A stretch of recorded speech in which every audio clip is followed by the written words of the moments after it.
All right, ladies and gentlemen, welcome to today's NASCAR Craftsman Truck Series race at the Texas Motor Speedway for tonight's running of the SpeedyCash.com 250 at Texas Motor Speedway. Friday night action to kickstart the NASCAR race weekend in Fort Worth, as we have our first of 3 live commentary streams this weekend. And obviously Sunday, again, I will be at the NASCAR Cup Series race. And for that one, we will have race highlight videos from the grandstands, very similar to how last weekend's schedule went about at Talladega Super Speedway. I'm working on trying to get the chat up as of right now. I was going through some technical difficulties by way of the stream setup here. You'll have to let me know in the chat if you are there. I'm trying to get the chat up on my own right now. This is public.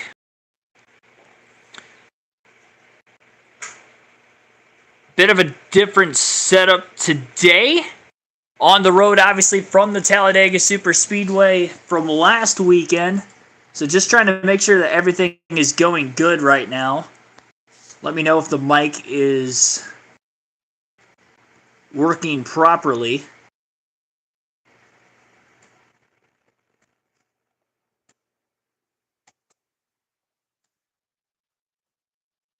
All right, there we go.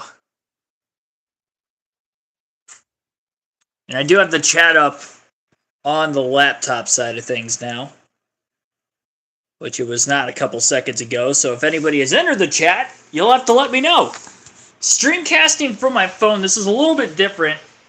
I have the laptop obviously running the stream per usual, but everything that you're going to be seeing as far as the race stats go will be from my phone specifically.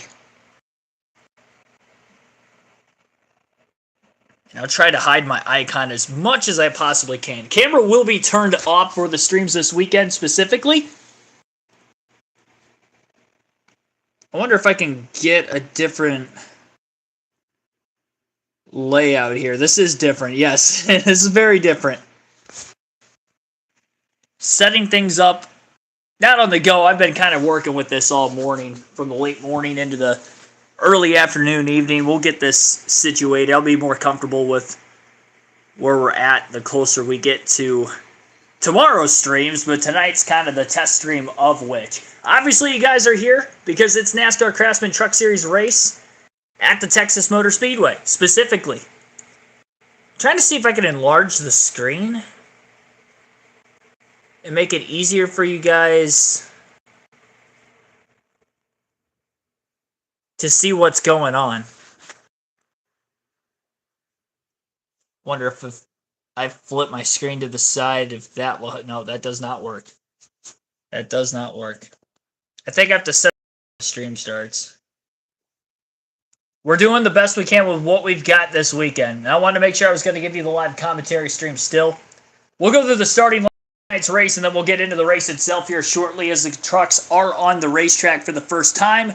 And by the first time, I mean, yes, for the first time, practice and qualifying was rained out earlier this afternoon for both the Craftsman Truck Series and tomorrow's NASCAR Xfinity Series races. So you would usually see a competition yellow, but because of how short both stages are for the trucks in the Xfinity Series field, I don't think we're actually going to see a cop yellow. Lap 40 will be our first stage caution.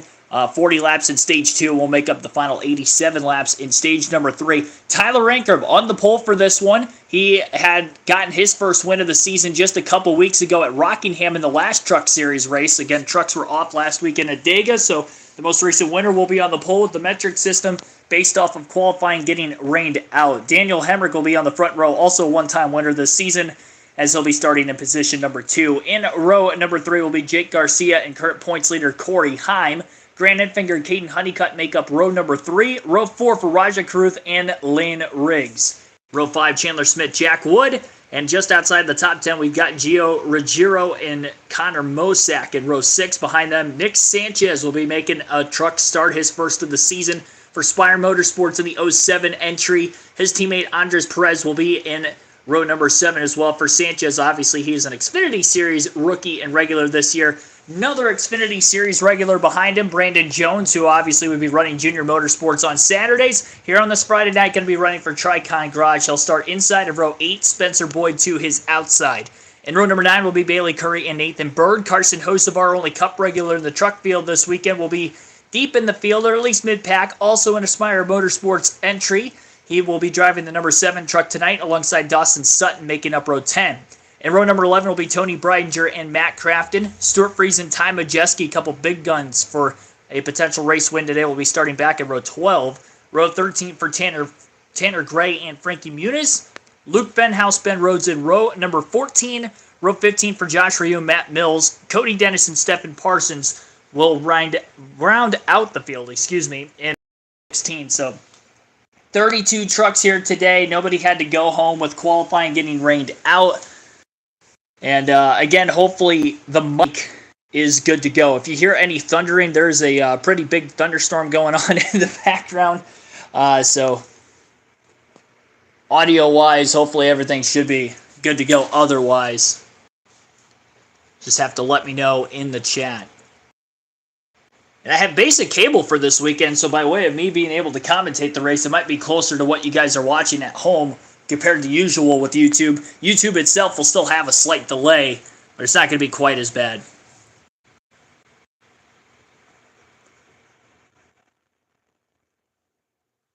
$250 miles, 167 laps. The scheduled distance. Am I Central Time Zone? Yes, I am.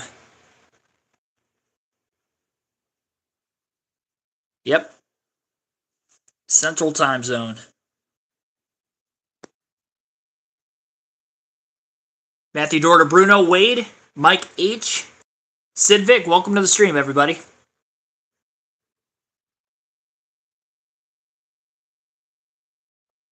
So again, with streamcasting from my phone, anything on my phone you guys will be able to see. And we will be having a competition caution at lap 20. So there we go. That answers that question. So we will have a comp yellow again because practice and qualifying was rained out for the Truck Series. Green racetrack, obviously. Nobody has hit the racetrack yet today. Obviously, 1.5 mile racetrack. Other track description facts. Turns 1 and 2. 20 degrees of banking. Of course, with the reconfiguration repave they had back in 2017. Turns 3 and 4. 24 degrees. Front backstretch at 5 degrees. Pit road speed will be 45 miles per hour per usual on the 1.5 mile tracks. 50 to 55 laps is what these trucks can go on a full fuel run by way of green flag laps. Again, comp yellow scheduled for lap 20. 40 laps is stage 1. Stage 2. Stage 3 will be 87 laps.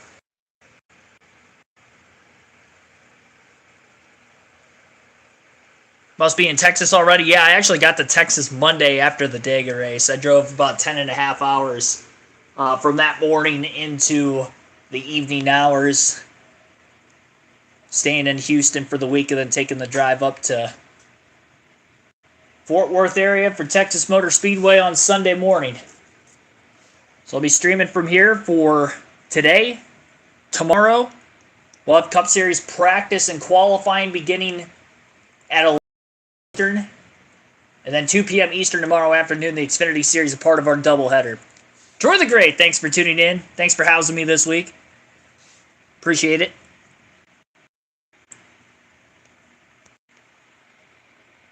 Yeah, I'm well prepared that we might not get as many views. I wonder if I could take the stream down that I have already. I tried to redirect people that were there. If I close that, it might force others to tune into this stream. Unfortunately, I was not able to save the thumbnail, and I think I'm going to have to redo a thumbnail for tomorrow's stream, so I don't think that those will be able to stay up the way they are.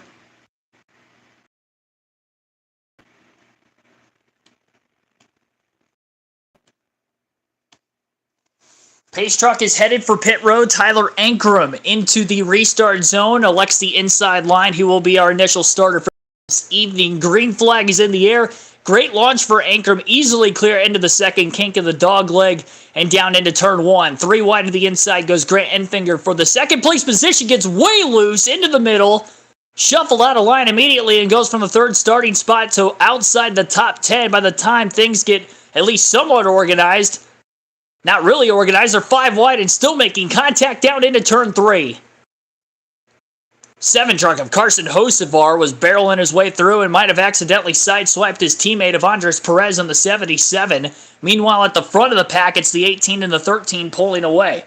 Garcia, who led quite a few laps from the pole in the early going of the truck race at Rockingham weeks ago, along with Tyler Ankrum in the 18 truck, lead the way. Ankrum was the leader at the end of lap 1 from the pole. Garcia, who was on the outside of row 1, obviously out in front as well. Rajan Caruth slid into 3rd with everything that was going on in that 3-wide battle entering the first turn. And then Daniel Hemrick would be 4th, and Chandler Smith rounds out the top 5 in 5th. About a second and a half is the separation between 1st and 5th place on the racetrack. Definitely a wild start as we get underway here in the early going. Our goal tonight also, by the way, I didn't mention in the pre-race there, but 50 likes is our goal still. We are 13 right off the rip, so appreciate that, everybody. Chandler Smith, that last lap, must have lost a couple positions, falls to 7th. The Tricon Garage trucks of Corey Heim and Gio Ruggiero both got around him. Smith trying to settle in. He got his first win of the Truck Series season a couple weeks back at Bristol. It's the only Ford to go to victory lane at the Truck Series level so far this season. Sport Racing get a victory. Had a couple of Cup regulars win races. Larson with a win at Homestead. Kyle Busch win at Atlanta earlier this season. I'm looking for redemption. Hasn't won in a minute. He had those 2 wins in the first 3 races, but hasn't won since. He's led a lot of laps. Potentially robbed of a couple of those wins at Martinsville. He led the most laps in that race, won a couple stages, did not get the race win. Didn't lead many laps in the last race at Rockingham, but still had a pretty solid run, ended up in the top 3. Garcia loses a lot of ground through turns 1 and 2, and he's got a problem. He has to lift way out of the gas. I'm not sure if he got really tight in the dirty air bubble behind the 8 leading the way, but well out of the throttle. Garcia is going to lose a position to Lane Riggs, who goes on the outside to get by both Caruth and Garcia. He was able to use the slow truck of Garcia as a pick to get by Raja Caruth in the 71. Caruth had nowhere to go but to just stay in line behind Garcia, and around the outside goes Lane Riggs with that bold move. Again, second place for him. Couple spots gained in 1 turn. Easy way to do it. Garcia, just with that bobble in 1 and 2 alone, costed him almost 2 seconds to that of the race leader, Ankrum, on that last lap. Earl Arnold Jr., welcome into the stream.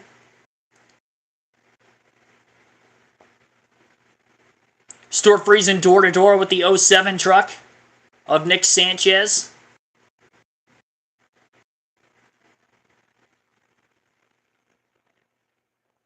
Fastest lap of the race already set by Lane Riggs. 30.039 as we see on our screen. Again, I really hope this is maximized. I'll be able to get the screen wider for the streams tomorrow. But I was having some technical difficulties in trying to get it wide before the start of the race today, so I'll have to go into the settings on my phone and with YouTube to try to get that organized. This leaderboard's a little bit better than what we would have for the raw feed side of things. I just got to be able to find a way to maximize it. Lap number 9, obviously, again, comp caution is scheduled for lap 20. When that does take place, and usually it'd be when every lead lap car would cross the start-finish line, then the comp yellow at that 20th lap would wave, and so therefore we're guaranteed at least 1 pit stop, and that could split some strategy up. We haven't seen a lot of tire fall off at Texas across the board since the repave and reconfiguration back in 2017. It's created a little bit more wear as of the last couple of years as it begins to age, but still a relatively fast track in the center of the corners, especially with the trucks having the lowest horsepower of the top 3 series for the weekend, highest downforce as well to go with it. Very reminiscent to what the 550 package was in the Cup Series several years back. We're probably not going to see a lot of movement at the very front of the field, and so far it's been the guy who has led every lap from the pole, Tyler Ankrum, out in front, though Lane Riggs has closed the gap on him, and we'll see how he's going to be able to try to make a pass for the lead coming up here, because as of right now, he is within just a couple tenths of a second of Tyler Ankrum for the battle at the front. Got to within a tenth of a second, and he probably had a hiccup in the center of one of the two ends of the racetrack because now he's a half a second off the lead. Looked like he lost time through 3 and 4. He definitely got tied up off of turn 4. By way of our leaderboard, he's over a second back. It is a 3-second gap to Jake Garcia in third, and Carruth's been all over his back bumper, for a little bit. And he has still not been able to make the pass on him.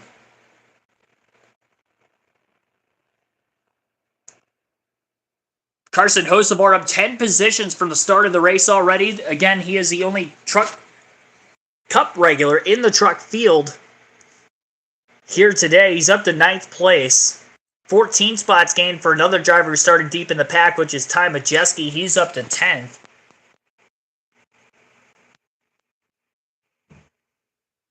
So definitely a solid performance going on for those two.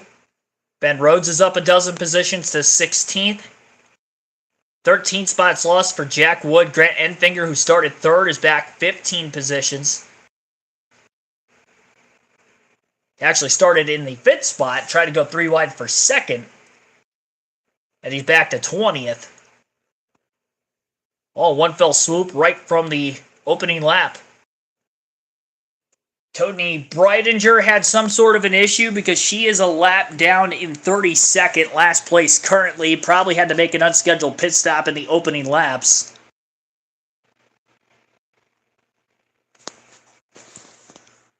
Side-by-side commercial break currently airing on Fox Sports 1. 15 laps have been complete.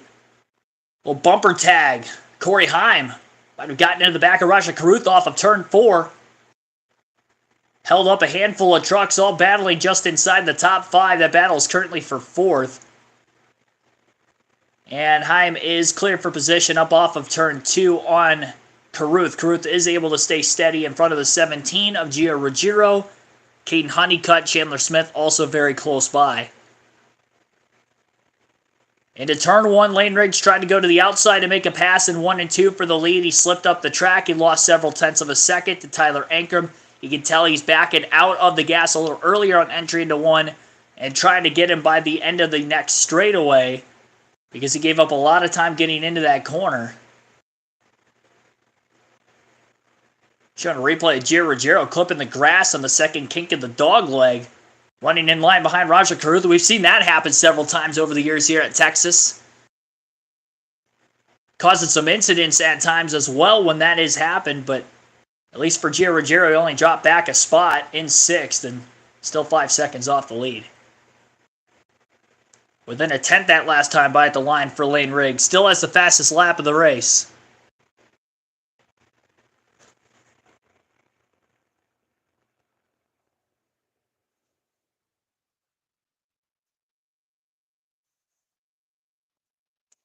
I haven't actually looked at the NASCAR app by way of having a leaderboard until just today, really. So trying to figure out how to navigate that at the same time. Really isn't a lot I can do here, personally. There's a lot of stats that'll open up as the race goes on, but this being stage 1, I'm not going to be able to look at much. Riggs got as close to the back bumper of race leader Tyler Ankrum as he has been yet. It is lap 20, so that means the comp caution is going to be coming out sometime soon. Riggs is doing all he can to try to get to the lead and get that track position before we get to the caution. As the race down the back straightaway for turns 3 and 4, again, Riggs is all over the back bumper, looking to the outside. Now he passed the 2nd and 3rd place trucks at the time on the outside of the racetrack. Boy, he's sideways. Big slide by Lane Riggs again. That right rear was yawed out. Very close to the wall. You can tell he is pushing a ton right now, but for what it's worth, it just still isn't enough to try to battle alongside the 18. He's still stuck behind him as the caution lights are on for the first time today. So there's that competition caution at lap 20. Again, practice qualifying rained out earlier, so these teams haven't been able to gauge what the tire wear is like. Green racetrack, no rubber. And now they'll get a chance to make a pit stop, make any changes to their vehicles, and we could start to see some split strategy come up here. Years past, we haven't seen a lot of tire fall off at Texas, so it's interesting to see what this will be. We'll probably have the most fall off now compared to any other point of time during the race. And the reason for that is because when the track is green, we're going to be running our fastest laps of the race right now, and I'm pretty sure that lap time Lane Riggs put down of his fastest lap is probably going to hold. I'd be shocked if anybody's able to top that once we get rubbered in. SmackDown is stupid so far. Oh boy, well, that sucks. At least you got some NASCAR to watch. If it gets too bad. Frank Powers, welcome to the stream. Happy Friday, Matthew. Lap 22 of 167. Again, once more, I do apologize for the smaller screen on the YouTube side of things.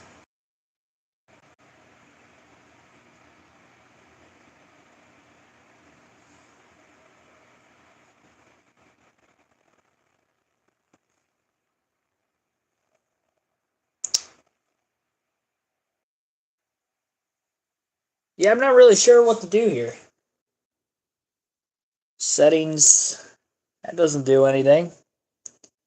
Yeah, I don't want to mess with it and accidentally end the stream, so I'm just going to let it be. Pit road is open this time.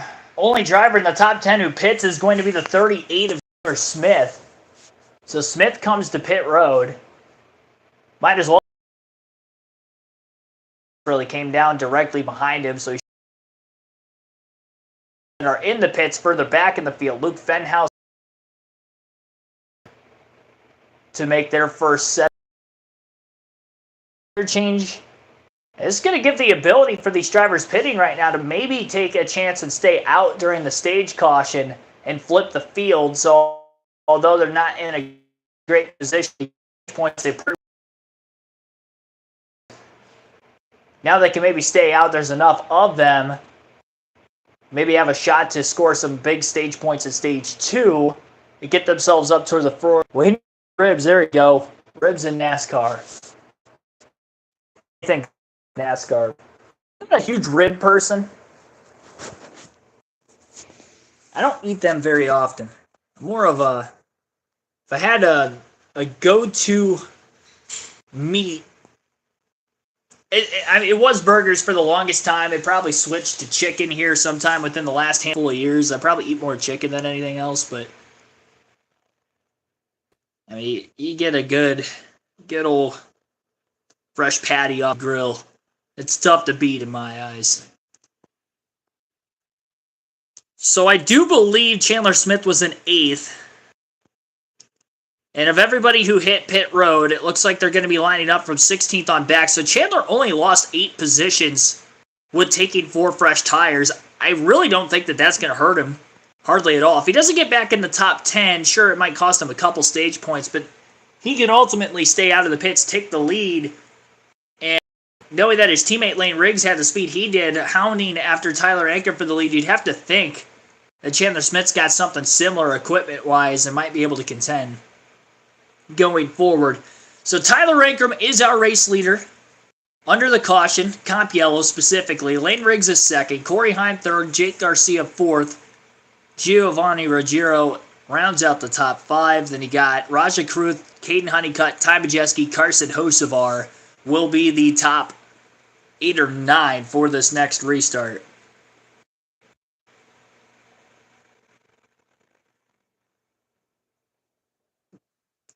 Five hours smoking them.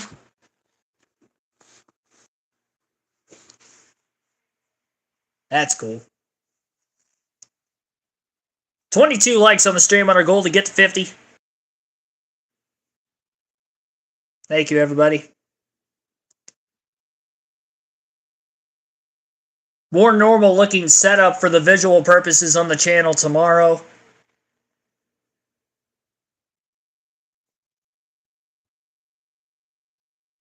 I tried to run a test stream earlier with this setup, but it was hard for me to tell if it was going to work 100% of the way I wanted it to visually.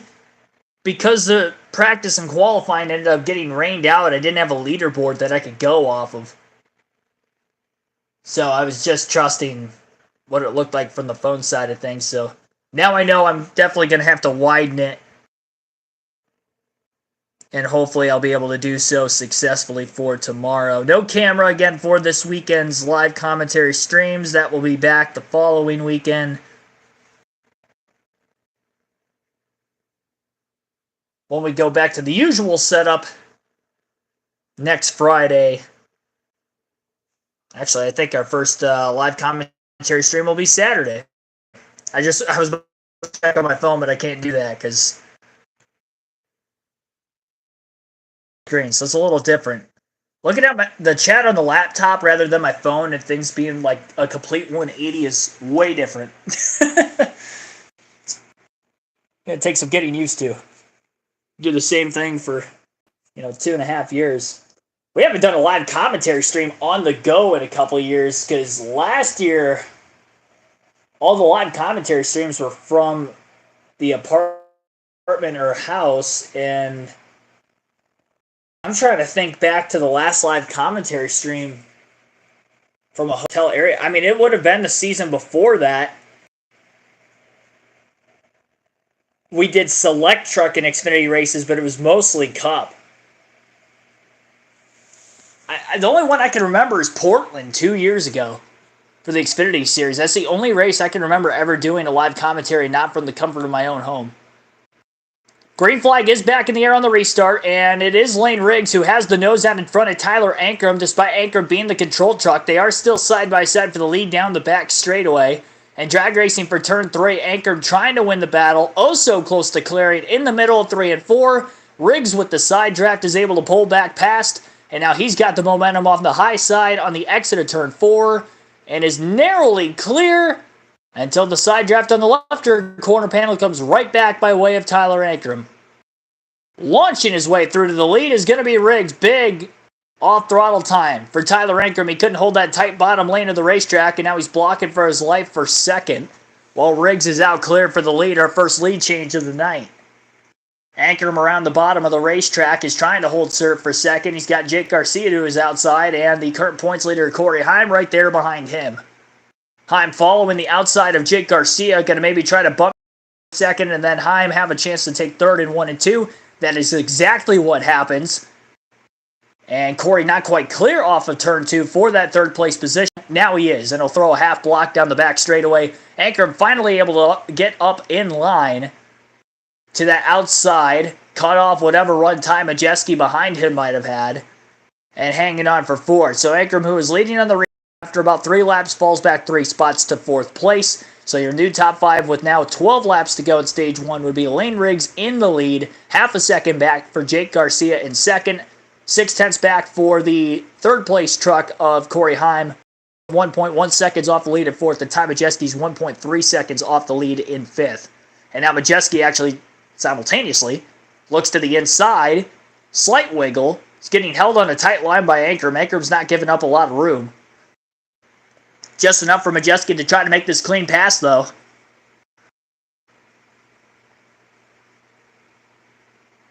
Still side by side for that position for 4th. We've seen trucks get hung up side by side by so much with one another. But in the case of this, here at Texas Motor Speedway, with how much on-throttle time through the center of the corner these trucks have, it's really hard to break free from one another. Update on the drivers who just hit pit road. It looks like Matt Crafton in 11th place is the highest in the running order. Of those that took 4 fresh tires, we got a big crash.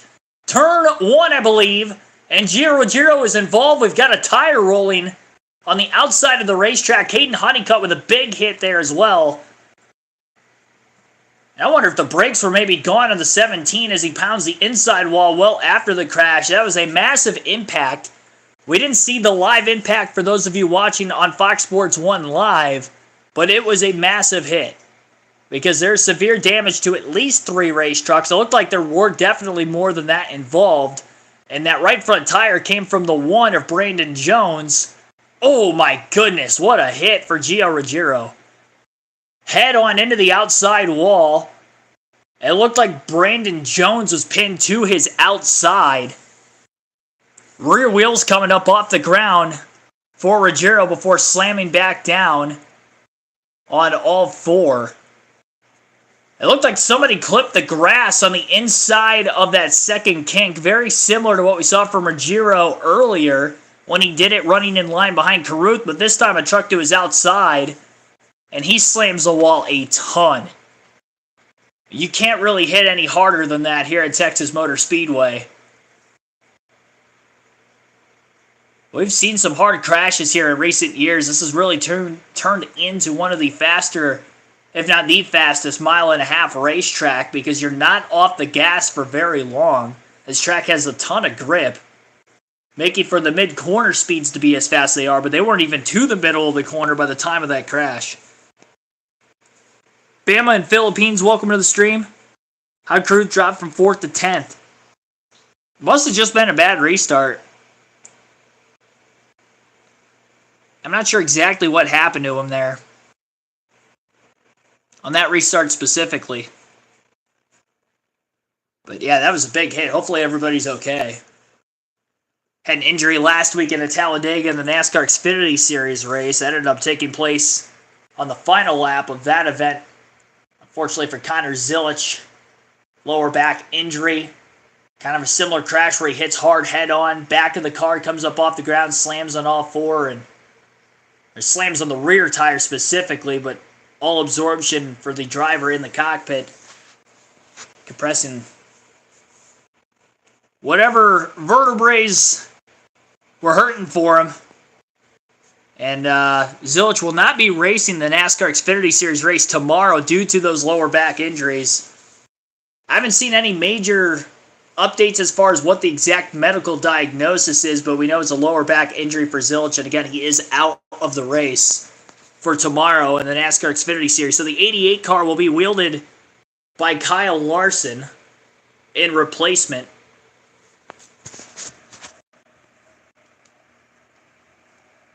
Who I would imagine is going to go on to be the odds-on favorite to win that race. Even with not running for Junior Motorsports all season, the couple of Xfinity races he has ran this year, he's driven the 17 car, but consider he has led the most laps of any driver this season in the Xfinity Series, and he's only ran 2 races. Dominated in laps led in both, one at Bristol, and ended up finishing 4th at Homestead. 24 legs are one shy of halfway. Waiting to see a replay of exactly what happened there. We saw one right before they went to break.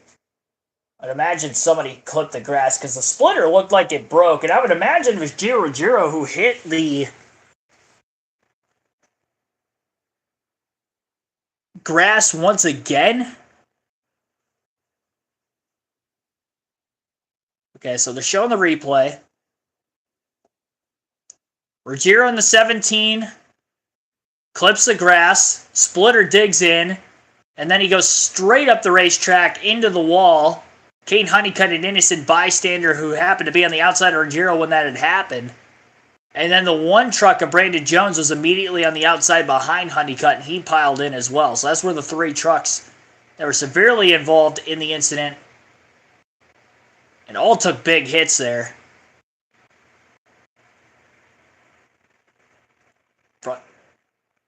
The entire front end of Ruggiero's truck was off the ground.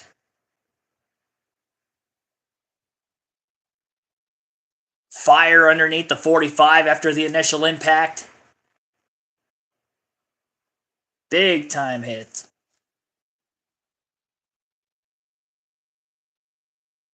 Wow.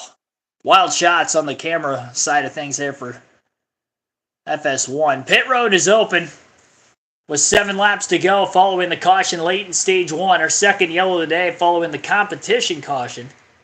Lane Riggs leads the leaders into the pits. And many who ended up hitting pit road moments ago are likely going to stay out and flip the running order.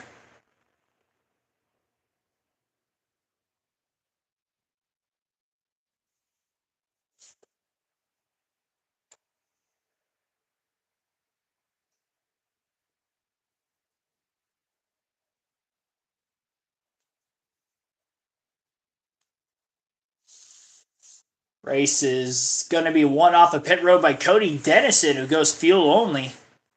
Dennison and Fenhouse go fuel only, and they win the race off a pit road between the two of them. There were other trucks that stayed out that will restart ahead of those two, and those two took fuel only because they took tires during the first caution, which was the Cop Yellow again at lap 20. So we have 2 cautions in the first 34 laps of today's race. We'll have probably less than 5 laps to go to the end of stage 1. And as you see on our screen, Matt Crafton will take over as the race leader. And he's in dire need of stage points because he has not had a good start to the season. He missed the playoffs last year. And with the way the season has started for him, he could be in danger of missing the playoffs 2 years in a row. So these points could go a long way for him. Grant Enfinger will be in second after losing 15 positions on the opening start of the race. Then Matt Mills, Jack Wood will be lined up behind them. Daniel Hemrick, Tanner Gray. The top 7 trucks, it looks like. Top 7 end up staying out of the pits. Corey Hyman, 9th, will be the first driver on 4 fresh Goodyears for the next restart. So, points are not scrolling at the top of the screen. That I can confirm we will not have for the rest of the weekend is the scrolling upper leaderboard statistics for the season across all 3 series with the setup that we have here for this weekend. So, with that being unavailable, I'll read through it here as best as I can for you. Off screen, of course. Corey Heim, I mentioned already multiple times, he is the current points leader. He's got a 22-point advantage over Chandler Smith in second. So watch out for those two and see where they score stage points here in stage 1 as they are both up towards the front of the field. Although for Chandler Smith, he's a little bit further back. Outside the top 10 where Heim is in 9th. As for Tyler Ankrum, he's 3rd in points. Daniel Hemrick is 4th. Lane Riggs rounds out the top 5. As far as Truck Series regulars who have a win and are locked into the playoffs, each of the top 4 in those standings, as I mentioned there, Heim, Chandler Smith, Ankrum, Hemrick, they're all locked into the playoffs with wins. 10 drivers qualified for the playoff field in the Truck Series. Lane Riggs is the highest on points in 5th. Then you got Ty Majeski in 6th, Jake Garcia 7th, Grant Enfinger 8th, Caden Honeycutt 9th, Stuart Friesen rounds out the top 10. And only a 4-point difference between Friesen and Ruggiero coming into the race today for that final playoff spot. And obviously Ruggiero, no stage points, and he is out of the race following that massive crash, which took place a handful of laps ago. All 3 trucks involved are out of the race. Brandon Jones, Gio Ruggiero, and Caden Honeycutt. Honeycutt will end up with the last place finish. 31st for Gio Ruggiero, 30th for Brandon Jones, who is pulling double duty this weekend. We'll see him back in the NASCAR Xfinity race tomorrow as he is running full-time in that in a truck here in 2025.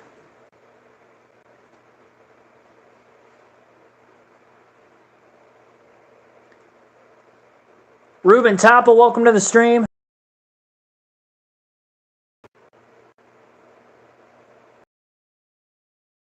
Kyle Riker, welcome to the stream.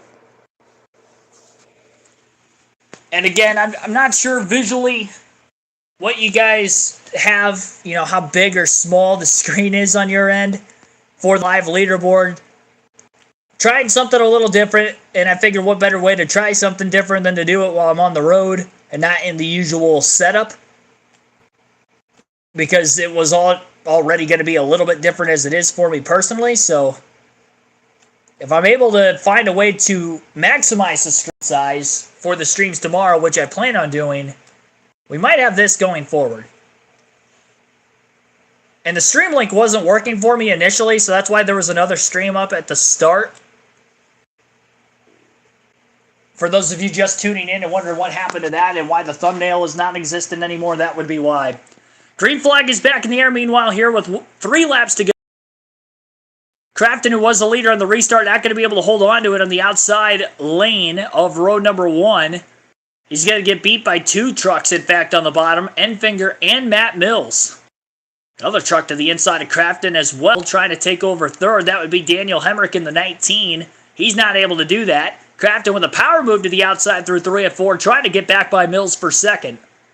The old drag race and side-by-side on the front stretch for Mills and Crafton while the race leader Enfinger pulls away. So after a bad start for Grant Enfinger, things have kind of fell into his lap all of a sudden with the pit strategy and the timing of that second yellow of the day right before the end of stage 1. Enfinger, who has had good speed at times this season, hasn't been in contention to really win many races. So this is going to be huge on the playoff point side of things if he is able to get this done. Great for mobile, how I usually... Okay, so if you're watching from your phone, this is probably... Yeah, great. I didn't even really think about that. And I'll be able to... Again, I should be able to maximize the screen when we get to tomorrow's doubleheader, which, again, we will have practice and qualifying for the Cup Series at 10 a.m. Central Time. I guess that's where I'm at. I keep having to revert back. We have 11 a.m. Eastern tomorrow that we will be going live for Cup Series practice and qualifying, and then the Xfinity race tomorrow will be at 2 p.m. Eastern as well. Stage 1 in the books, really non-competitive after that initial restart for Grant Enfinger. He pulled away, set sail. Playoff point for him. 10 stage points for the regular season standings will go to him as well. Second at stage 1 will be Matt Mills, Matt Crafton third, Daniel Hemrick fourth, and Corey Heim rounds out the top 5 and 5th. Ty Majeski 6th, Taylor Gray 7th, Carson Hocevar 8th, Chandler Smith 9th, and Lane Riggs rounds out the top 10. The fastest lap of the race, which again should hold with the green racetrack, with practice and qualifying for both the Truck and Xfinity Series getting rained out earlier. So I expect that to stay. Lane Riggs, that he should be able to at least get a bonus point out of the day. Now he gets a stage point to go along with it as well. As for Grant Enfinger, again, he came in 8th in the point standings, and with no wins, he also didn't have a stage win, so this is his first playoff point of the season.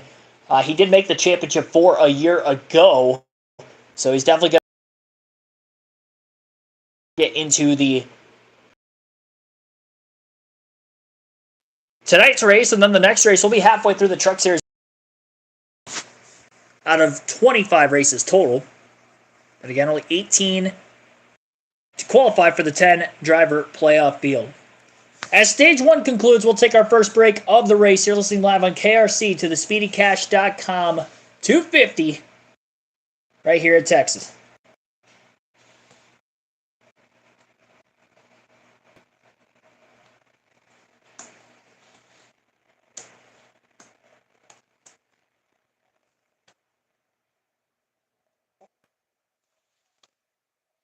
You know, I might be able to update the thumbnail. Oh, wow. I wish I would have done that sooner. I'm so dumb. All right, thumbnail's updated. I didn't realize I could do that from my laptop while the stream was casted on the phone. All right, so I can do that. I can get all the hashtags up then at some point too, which are probably non-existent on the stream. Closed captioning. Yeah. There we go. For anybody that needs that.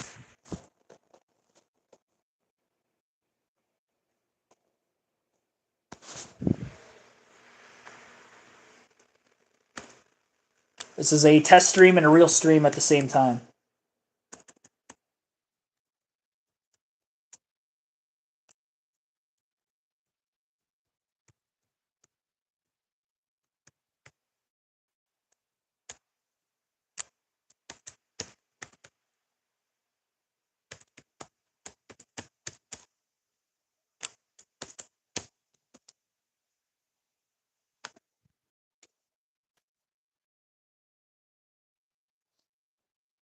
If you're asking if this is the new way of live streaming, at least for this weekend. At least for the weekend. GC1424, welcome to the stream. Heist Matt Crafton has run like this 6 years, but he has to pit. He finished third at Bristol, was it last spring? Last year in the springtime? Outside of that race, I don't remember him ever running in the top 5 before that. Yeah, this was on pit strategy. It's been a rough go for Crafton over the last several years, that's for sure. And get the poll going in the chat for who you think is going to win as well. Who will win? Texas. Put Corey Heim up there. Put Grant Enfinger, considering he just won stage 1. And then we'll also put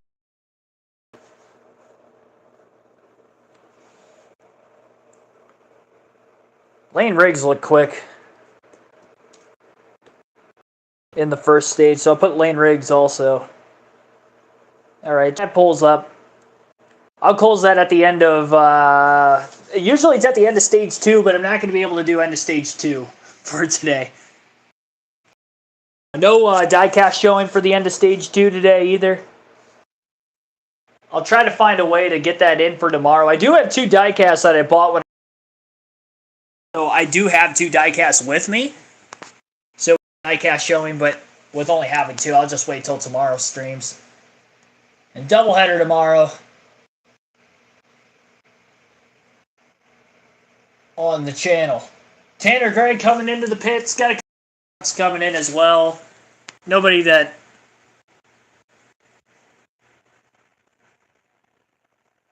at least in my eyes look quick enough to really compete for the win today. A couple of them from the top 5, top 10 who would have stayed out entirely during the last set of pit stops.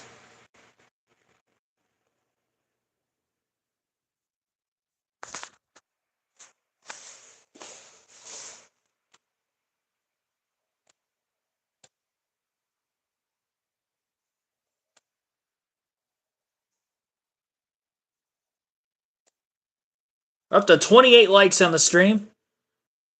I guess when I go full screen on my laptop, it doesn't look terrible, but I would like to maximize the amount of space we have, because there's definitely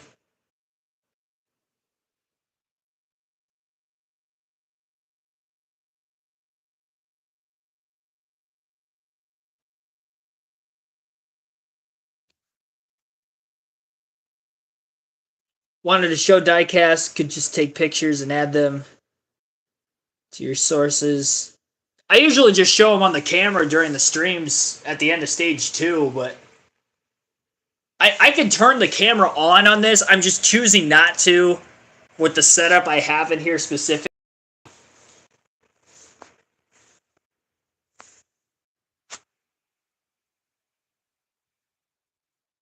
But I could turn it on, I guess, for the die showing when needed for the next 2 days. I wouldn't mind doing that. I didn't want to highlight, everything that's in here. I'll do it. There's a fish tank in this room, so I'll do it with the fish tank in the background tomorrow. You can see the fishies, see the turtle.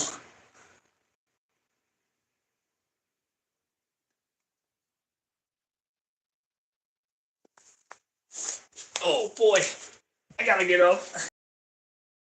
I'm sore. Still been working out all week, so getting in and out of a seat is a pain. It's kind of nice though, streamcasting from my phone, because I can actually walk around, considering that the camera's not on, and still be talking to you guys and bringing you guys the coverage as I usually would if I was sitting from the comfort of my own home. End of stage 1. Grant Enfinger, again, is our race leader. Stayed out of the pits after winning stage 1. Craftsman stays out with them. Craftsman had to fight hard for that top 3. He was side by side with Matt Mills. He was third at the end of the first stage, but obviously going in the wrong direction. He moved forward from the initial start of the race, but he wasn't moving quickly as his teammates Ben Rhodes and Ty Majeski did after starting in the back half of the field as well.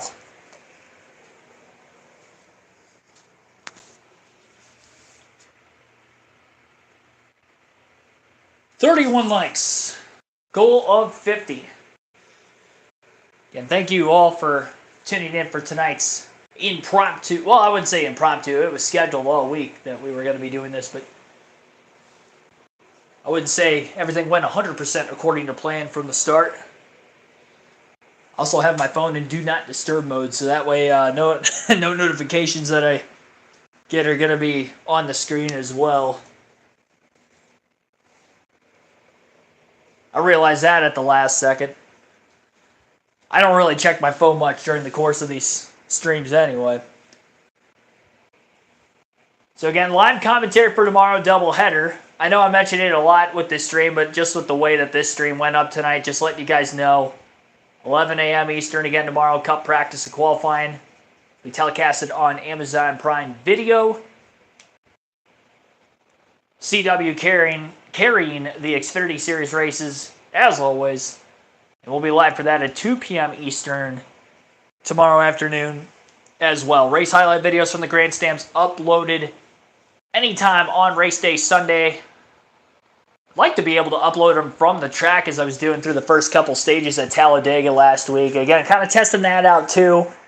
I know the video quality isn't necessarily as good as what it would be for my Sony camera, but I'm at least able to get them uploaded during the race versus 3-4 hours after the fact, after I get to the hotel, and then the processing takes longer from the hotel Wi-Fi sometimes. So I'll attest this weekend, last weekend into this weekend with these live commentary and race highlights videos on the channel compared to what we're used to. Into the Stage 2 restart, Grant Enfinger is able to pull ahead with the race lead. Matt Craftsman in the second place position was able to pull clear a lot easier for second this time. Runs behind his former teammate. Side by side for third going on between his current teammate. Actually, no, that's not Jake Garcia. It's the 19 of Daniel Hemrick, who is down on the bottom of the racetrack. Garcia is actually back in the 10th place spot. He lost a lot of positions from where he was early in the going. Time wins the battle for third. At least it looked like he was going to have Hemrick clear down the backstretch. Now he is clear in the middle of 3 and 4. Top 10 on the restart to begin Stage 2. Lap 49 of 167 has Grant Enfinger in the lead. Matt Crafton second. Corey Heim third. Daniel Hemrick in fourth. Chandler Smith rounds out the top 5 in fifth. 6 is Lane Riggs. Carson Hocevar in seventh. Ty Majeski 8th. Stuart Friese in ninth. Jake Garcia rounds out the top 10.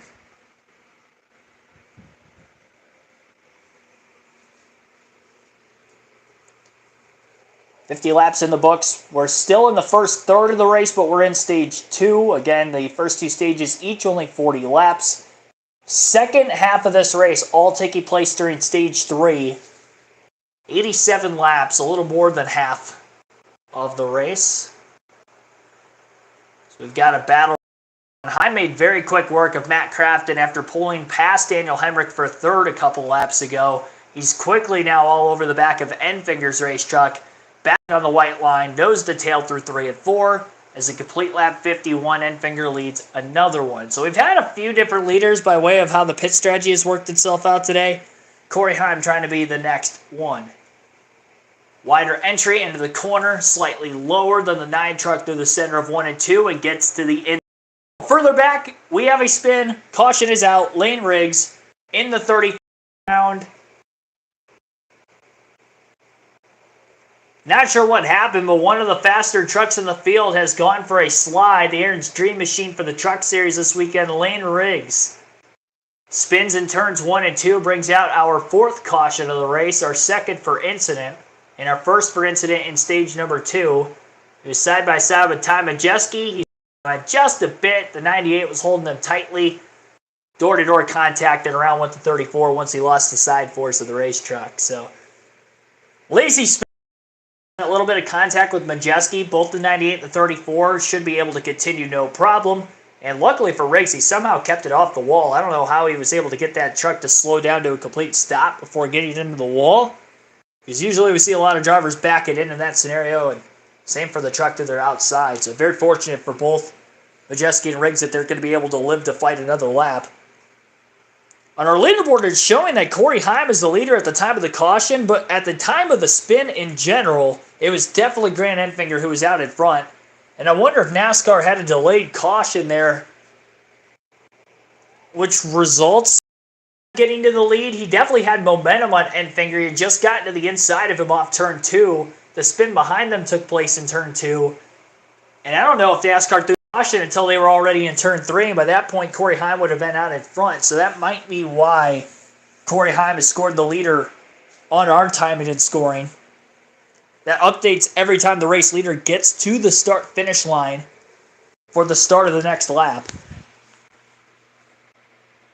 Linda Bollinger, Riley, welcome to the stream.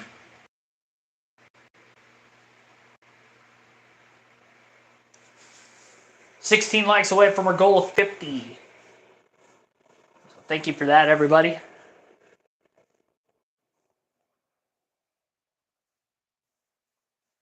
Friday evening NASCAR. I'll tell you what, a lot of these truck races being on a Friday night this year reminds me of the old times, watching the Truck Series races on Speed Channel growing up as a kid. And here we are watching Truck Series races on a Friday night wherever they're racing yet again.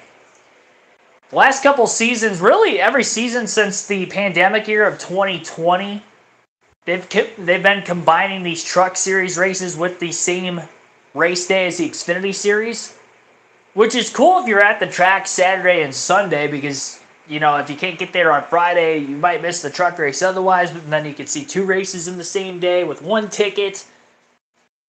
So it might hurt the attendance of the Truck Series, but by way of the fan side of things, getting to see more Friday races, at least for that, reason, I guess it's cool to kind of space it out. It's easier for me on the streaming side of things, so I'm not doing 3 streams almost every Saturday like I was last year. That was getting kind of hectic. I mean, we've had 3 streams on a Saturday 3 times this year, but 3 versus almost every weekend, I will take that. It's easier on my voice. I'd get to the end of the Xfinity race, which would usually be the 3rd and final stream of that day, and I was getting kind of raspy at times. The chat was roasting me about making sure I was staying hydrated, and trust me, I'm staying hydrated, but when you have to call a race at a high octave for practically 7 to 9 hours, give or take, it gets tough. It gets tough. Especially when you got nobody else to lean on. Yeah, Majeski got to the outside of Riggs. Riggs tried to carry a lot of speed on entry into the corner. He slid up the track. We saw him slide up the track at 1 and 2 when he was battling behind Anchorin for the lead real early in the race. But when that happened that time, obviously he had a truck to his outside, so he didn't have that extra wiggle room to try to catch it. Majeski could have given him more room into the corner. I've definitely seen quite a few trucks when running door to door pinch the other one down, not give them a lot of space. There's also not a lot of grip on the outside, especially in 1 and 2. There's less degrees of braking in 1 and 2 than 3 and 4. So we've seen trucks be able to hold the outside a little bit better in 3 and 4 than in 1 and 2. You almost have to stay as tight to the truck to the inside because it's a mainly one-groove track on that end of the speedway, and you got 2 vehicles fighting for the same spot there. Could have ended worse, though, if we take away from it. Ethan Chua, welcome to the stream. How's the weather there? It was thunderstorming a little bit ago. There's some thunder that was crackling. I think it's still raining outside, but it's not, I think the thunderstorm, the heavy stuff had gotten through. I knew it was going to get pretty heavy here right before the start of the stream, or as the stream was starting, so if you heard any pouring down rain, at least that's subsided, and now we're back to our normal audio at least. I haven't seen any issues in the chat as far as the audio side of things go, so that's great. You'll have to let me know, how here or not it is. I can't hear myself as I'm talking. I'd have to go into the stream after the fact and see what that sounds like. I just hope it doesn't sound like I'm on a phone call. It might. I guess it's better than nothing. As usual, we do the best with what we've got, and we're on limited resources this weekend.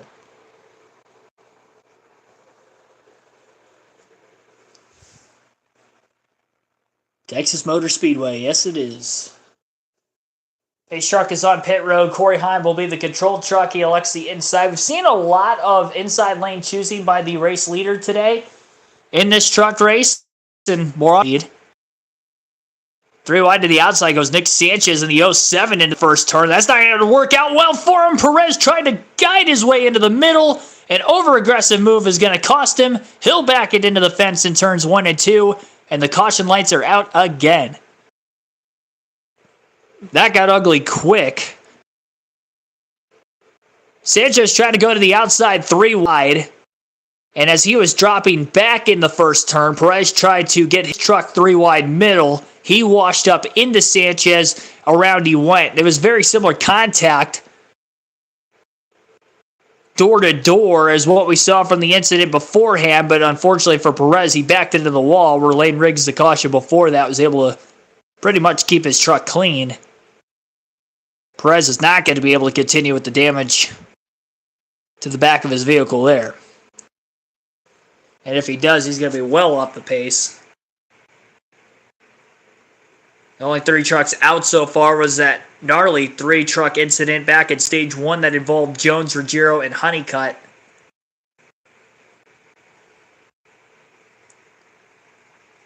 Heim is still the leader as he was out in front of Grant Enfinger at the time of the caution. So a little blow through of our full field leaderboard here. Lap 57 of 167, 110 laps to go at Texas Motor Speedway. Corey Heim out in front of the field under caution with about 23 laps to go yet in stage 2.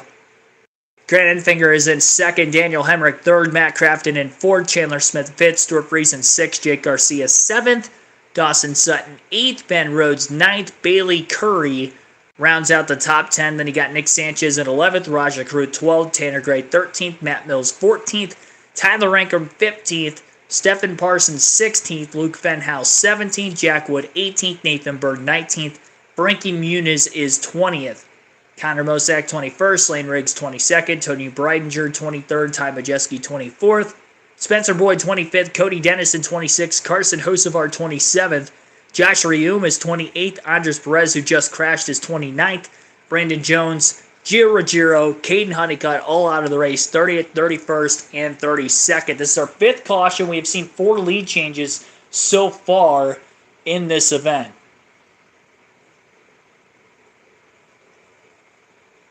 Oh, I can go to a... Oh, there we go.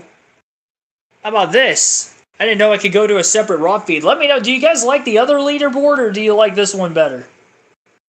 Let me know in the chat.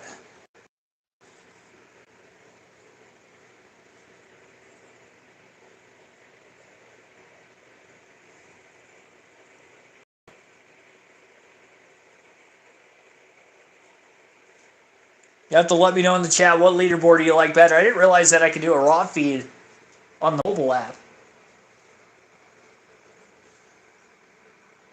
I thought we were technically on what would have been the raw feed, but I guess that was just a live leaderboard. I'll leave it up to you guys what screen you want for the rest of the race. Sound okay? We can deal with it. All right, well, that's good. I don't know if okay's exactly what I want, but sounds good. I'll take it. It's better than not good or not okay.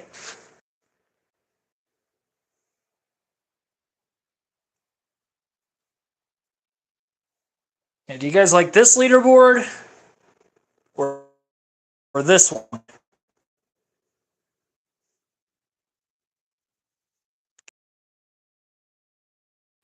That's not gonna work.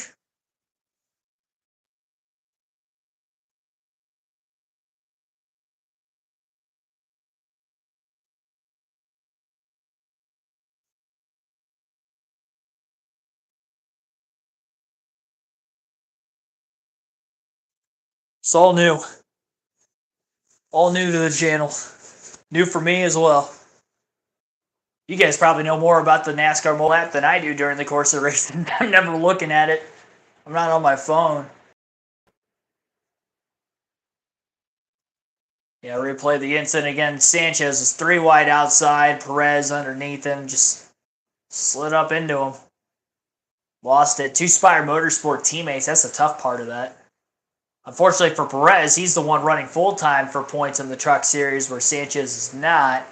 Not saying you want to see, either one of them get a team owner there at Spire, but at the same time, that one might hurt you a little bit more, especially when you consider that 07 truck is already in the playoffs for the owner standings because of a win already this season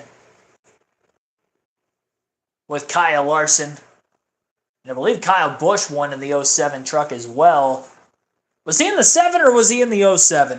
Chat's going to have to let me know on that. I think he was driving the 07 as well. I definitely know Larson was in the 07. Justin Haley might have been in the regular 7. Yeah, Hocevar in the regular 7 tonight. He was on pit row for a lengthy period of time. The team was changing the battery. So it looks like to me underneath the left side of the race truck, underneath the left rear tire. Battery held towards the rear of the vehicles, both ends. Unless that was a piece of ballast, but it didn't look like it. Looked like a battery.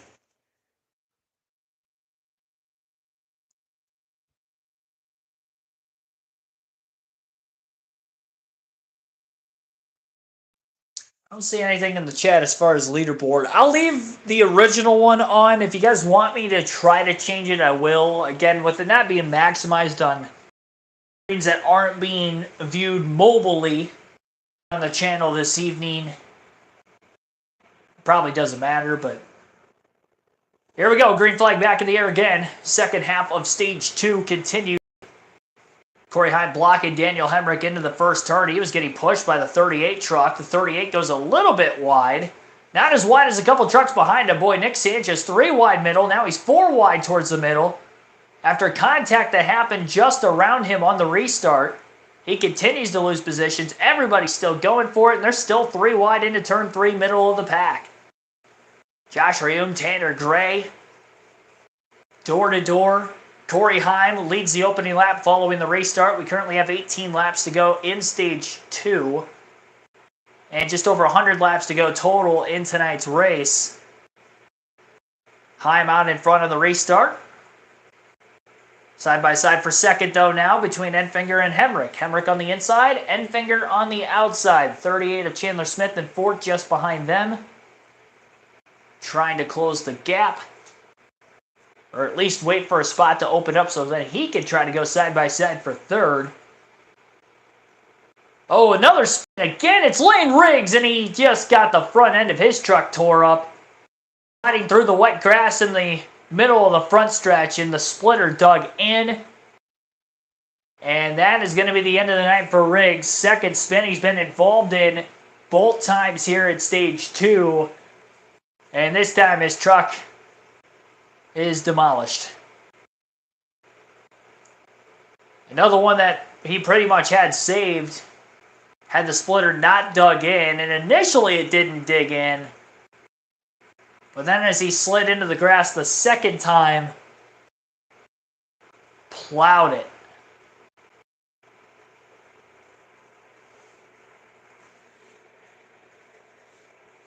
Caution of our SpeedyCash.com 250 at Texas Motor Speedway for the Craftsman Truck Series.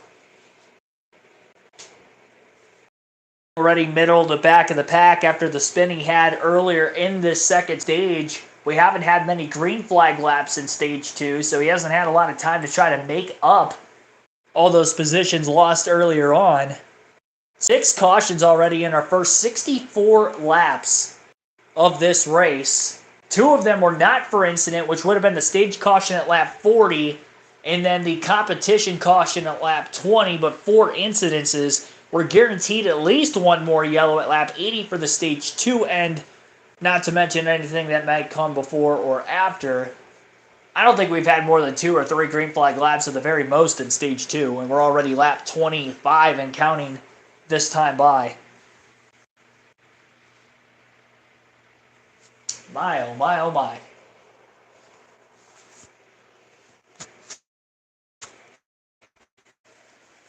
Chat poll is going to remain open for quite some time, like I usually would, because I didn't get the poll up until after the race started. But 47% of our 17 votes so far have somebody other than Riggs and Heim winning. Lane Riggs out of the race as of right now. He was last of those voting polls. Had a very fast truck. It's as high as second at one point real early in the going. 6% of you took is going to be done for the day, and he'll be the 5th driver to retire from the race already, as Andres Perez, who's involved in the caution before that, did pull into the garage area, and he probably will not return for the rest of this race. Jones, Honeycutt, Ruggiero, they were already out. Now Lane Riggs will be joining them in the garage, and that truck will be headed to Hauler. 26% have Corey Heim winning the race, and Grant Enfinger at 21% of the votes right now. So Corey Heim the most of the three drivers, but other leading the poll. Corey Heim, as of right now, definitely quicker than the other trucks that are racing around him. Lane Riggs had a fast truck, but he's taken out. Some other fast trucks, Heim's teammate, Gio Rogero's top 5, 6 the whole race before his crash. Brandon Jones, another teammate, also taken out. Caden Honeycutt was running 6th, 7th, 8th most of this race. A lot of the competition for Corey Heim on the speed department side of things getting taken out in the first half of this event. Once more, 11 a.m. Eastern tomorrow morning, practice and qualifying for the NASCAR Cup Series live right here on KRC Xfinity Series Race, 2 p.m. Eastern.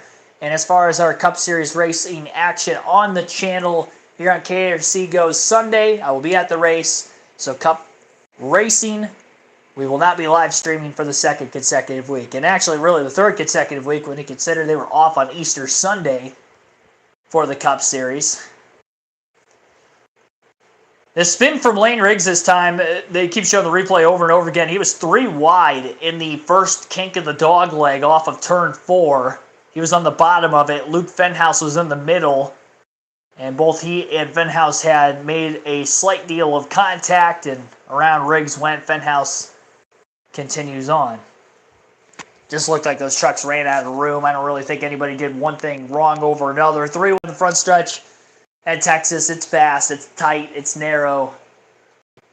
Contact almost inevitable. We've seen a lot of contact already when running 3-4 wide, and this causes yet another incident.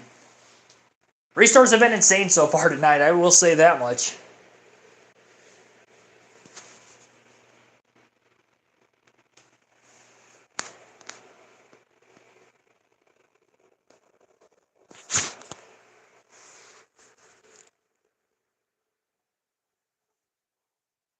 It's insane graphically just how much Lane Riggs' bumper dug into that grass. That's a gigantic hole. It dug deep.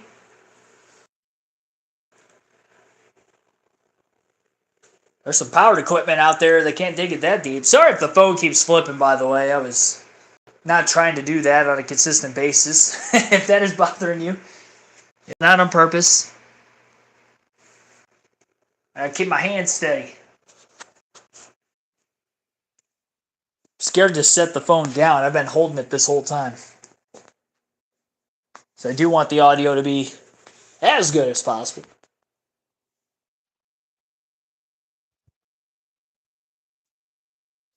100 laps to go this time by. Heim is our current race leader. Again, 4 lead changes, 6th caution of the day. Currently out. 13 laps to go in the stage right now. We're probably going to restart, if I had to guess, with about 11 laps to go in stage 2. Which would be the longest green flag run of the stage because we haven't had one longer than 3 laps so far. Definitely going to be a long race here tonight for the Craftsman Truck Series. Now, Sunday's race does begin at 3:30 p.m. Eastern. For those of you still wondering what the start time is, that race will be on Fox Sports 1 for the Worth 400 NASCAR Cup Series event. And again, race highlights from the grandstands will be uploaded on the channel. Numerous of those videos uploaded last week in Adega on the channel this week. My seats for this weekend at Texas, it's going to be towards the entrance of pit road side of the racetrack. Last weekend, I was just past the start-finish line at Talladega, but it will be up high enough to see the entire racetrack once again. Even more so with this being a 1.5 miles versus a 2.66 mile super speedway last week. So visual qualities on the video should be even better than what they were a week ago. By the way, very sunburnt after the race last week, and I've had some between that and golfing this week. I didn't have any sunscreen, though, for the Talladega race. I didn't pack any when I left Saturday night. For those of you who were watching the streams last week, we did live commentary all day Saturday. Cup qualifying in the morning, ARCA race, followed by the Xfinity race late Saturday. Got done in the evening. I left at 6:45 Eastern. Thought I had everything packed, ready to go for the vacation, for the getaway to get to the racetrack. I did not have sunscreen that day, so I burnt the you-know-what out of my neck. And between golfing a couple times this week, it has blistered a little bit. It doesn't hurt, though. You know, we're good. There's no pain. So that's good. It was starting to blister yesterday. It actually looks a lot better today than it did yesterday, so that's a sign of good things to come. There will definitely be sunscreen this weekend. In Texas, you only make that mistake once. And when you're going to 2 races in a row, yeah, definitely got to stay on top of it. It's not supposed to be quite as hot, so that'll be nice. It's 30 degrees warmer at Talladega on Sunday than what it was in Ohio, where I lived the day before that as a high. So it went from like borderline winter, spring to summer in the span of less than 24 hours. I was so pale, and I've barely been outside in the last 6 months, outside of to my car and back, or to the grocery store from my car and back, so that doesn't really count. We're good, though. It'll be even better this weekend. I'm Alexi inside of row number 1 for this upcoming restart once more. Grant Enfinger in second. Lights are back on the pace truck, so they're going to add another lap of caution. That means we're only going to have 9 laps to go for the Stage 2 restart, so already a couple laps longer under caution here than what I was expecting otherwise. Is what it is, I guess. 18 laps led for our current leader, Corey Heim. About to be 19, and then it would be 20 on the next restart, assuming that he gets back to the start-finish line first. He does have to launch first through the restart zone, so that's more likely to happen than not.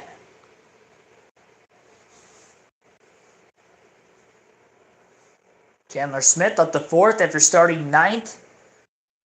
Might be the next closest competitor for the win to that of Corey Heim. It's going to be tough for Heim to not win this race at this point. With the trucks taken out of it, maybe Tomajeski has some speed if he can get some track position. You know, Ben Rhodes has actually been performing relatively well tonight. He's up to 8th. Haven't talked about him really at all during the course of this race, but he does look quick. By way of passing as many trucks as he has through the middle of the field, in comparison to the leader, Corey Heim, I don't know. Tyler Ankrum, who started on the pole, he was leading laps early, but he was really only holding off Lane Riggs because he had the track position. Now he doesn't have the track position. He's in 10th. I don't think he's got the speed necessary to get back up to Heim. But the way this race is going, I mean, maybe Heim gets taken out on a restart. Somebody from second, over-aggressive mistake costs him. We shall see. Seen it before. That's how Heim ended up not winning at Martinsville. And I think they're going to add another lap of caution because I still think the safety truck, the back straightaway, is still out there. Trying to pull it to pit road. Lights are still off on the pace truck. Okay, we're going green. I guess the truck, NASCAR was trusting that safety truck is going to get off the track by the time the leaders get there. Green flag is in the air. Good push from behind there for Corey Heim. Daniel Heinrich was the truck pushing him. An even better push on the outside, though, for the 38 to the 9, and Enfinger's going to have the lead. And he is all clear off the exit of turn 2. Chandler Smith heavy on the side draft to the right rear corner panel of Corey Heim. Zigging and zagging down the back straightaway are those two, as well as a few other trucks who are 3 wide just outside the top 10. Enfinger leads the first lap off in the restart. Heap of a battle for second right now, 2 by 2. Heim and Smith, and then just behind them, Garcia and Hemrick. Rather, that's Hemrick and Friesen. Garcia a little bit further back. Friesen wins the battle for 4th. Don't know who's going to win the battle for second yet between Smith and Heim. Chandler holding him tightly to the bottom of the track as he does through 3 and 4. Heim side drafts him back on the front stretch. Enfinger not really pulling away a whole lot, all things considered, with these two running side by side behind him, but he is pulling away a bit. Heim finally wins the battle. He is clear for second. Off of turn 2, he's got 6.5 laps to gain about a half a second to the race leader of Grant Enfinger now. And Chandler Smith going to throw a little bit of a block on Stuart Friesen in the 52 truck. Friesen goes wide into turn 3, opens up a lot of the bottom, and a lot of clean air for Daniel Hemrick to try to make the pass for position on Friesen. Way quicker lap time for Corey Heim that last lap than our race leader, Grant Enfinger. And he's going to try to get to him here pretty quickly. Center turns 3 and 4. They'll have 5 laps to go in stage 2, this time by at the start-finish line.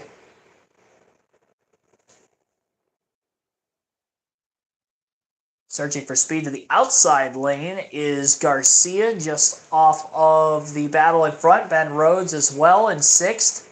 2 spots gained for Rhodes since the restart.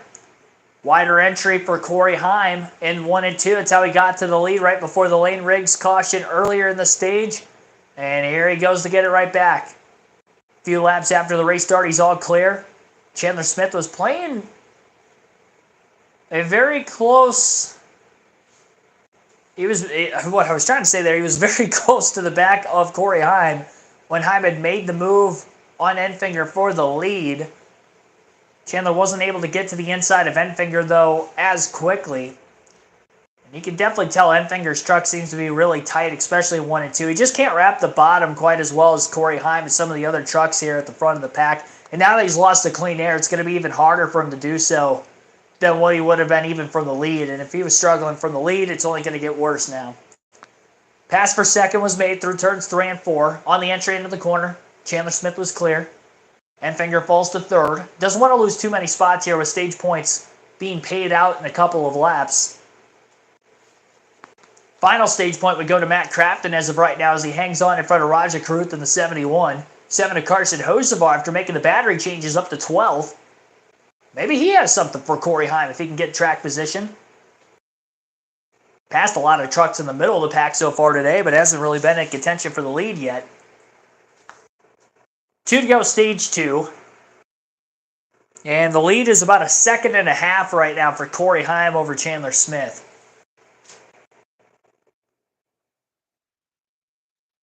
Hocevar to the outside lane through 1 and 2.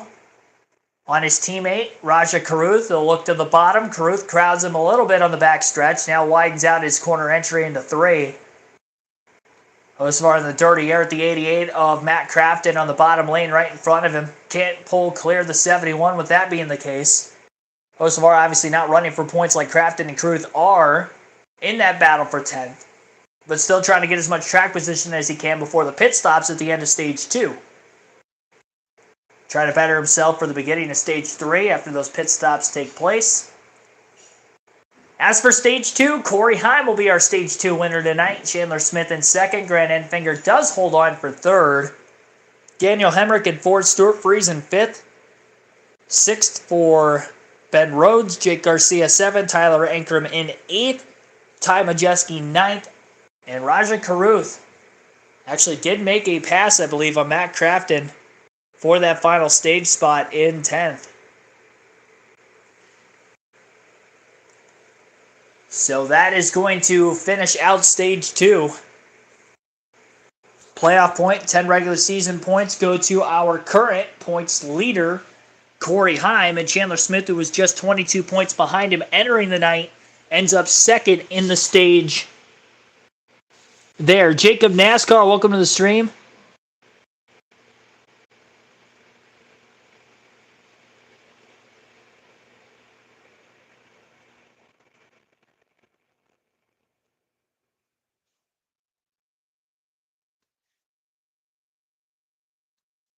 Video quality drunk really bad on Fox Sports 1. I thought you were talking about the stream there for a second. On FS1, visually it looks fine.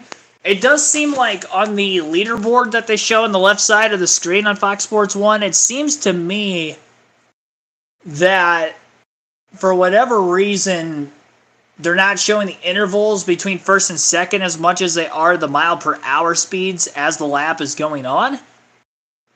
They've shown the intervals at times, but I've noticed that a little bit more. If you're talking about the broadcast booth itself, I couldn't tell you because I'm not able to listen to the booth. Tony Breidinger going to get the free pass to get back on the lead lap.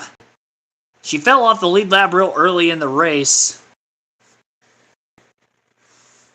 Had to make an unscheduled stop back at stage 1 before the comp caution. But she'll be back in it.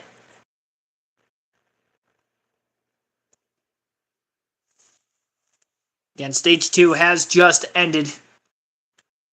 Our current points leader, Corey Heim, just picked up his 5th stage win of the year.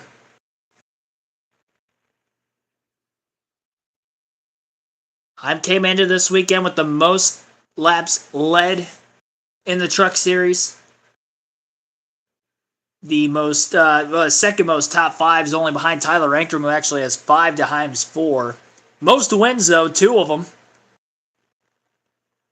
No DNFs so far this season. 6 top 10s in the first 7 races for Corey Heim in 2025.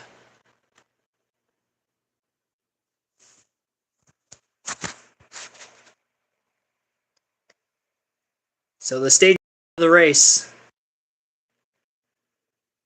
Luke Fenhouse, after contact with Lane Riggs, resulting in the caution for Riggs. Splitter got torn up sliding through the grass on the front stretch. Apparently, Fenhouse had some sort of an issue following that, because he is now 14 laps down and off the racetrack. So that makes 6 retirees from the race, and Fenhouse can't continue, and it didn't look like he really had much damage, so I'm quite surprised that he had some sort of issues there that resulted in him pulling off the racetrack. Heim leads the field on the pit road. Probably going to be a 4-tire stop for most of these teams. We'll see if anybody risks it and tries to go for 2. They will have to pit for fuel and tire purposes at some point in stage 3.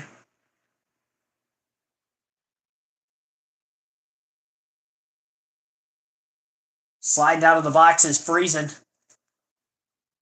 There's a big slide out of the box, too. Corey Heim, fast 4-tire stop for his number 11 Tricon Garage team. And he'll easily win the race out of the pits. No contest there. Corey Heim wins the race off in pit road. Second was Chandler Smith. Stuart Friesen going to jump up to 3rd. 2 positions gained for him. How about Matt Craftsman in that 88 team for Thor Sport Racing? 5 positions gained. He's back in the top 5 when we get to the next restart, which will again begin stage 3. Fuel window 50 to 55 green flag laps for these trucks. We'll see if anybody stayed out. It looks like we might have had a couple trucks stay out. Heim won the race off of pit road. He's in 6th right now. And the 5 trucks in front of him who stayed out at least initially from the pits were Ty Majeski, Carson Hosfar, Connor Mosak, Tanner Gray, and Stephen Parsons. We'll see if any of them maybe come onto pit road and top off on fuel before the restart. If any of them do, I would imagine it would be Stephen Parsons, but I don't think the other 4 will.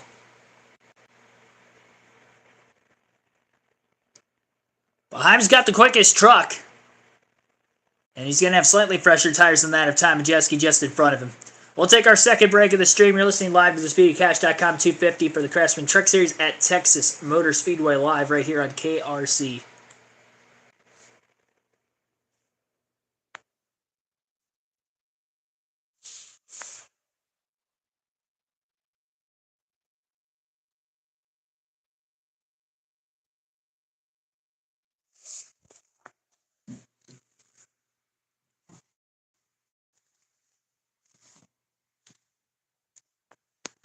All right, so getting ready for stage number 3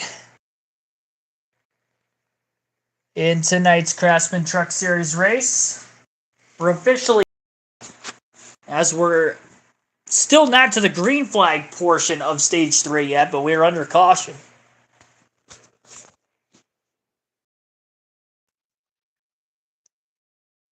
Seven lead changes Most recent of which is because Ty Majeski stays off of pit lane during this caution, and he will therefore restart as the leader. Very little movement in the top 10 once we got about 2 to 3 laps into that last restart to the end of the stage. It was a 9-lap green flag run, and it was the longest green flag run of stage 2.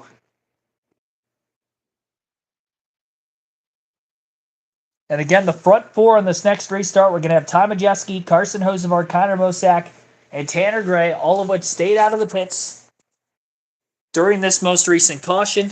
So they're going to have a little bit less fuel in their race trucks, so they would have to come to pit road sooner than everybody else who stayed out if we do see a long enough green flag run. Our longest green flag run of the entire race, only 20 laps, which would have been the first 20 laps spawning into the competition caution from the very start. So I'd like to think that we could have a longer green flag run than that in stage 3, which again, by the time we go green, is going to be at or near 80 laps.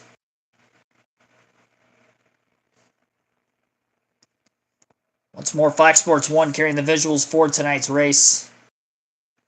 Anybody wondering?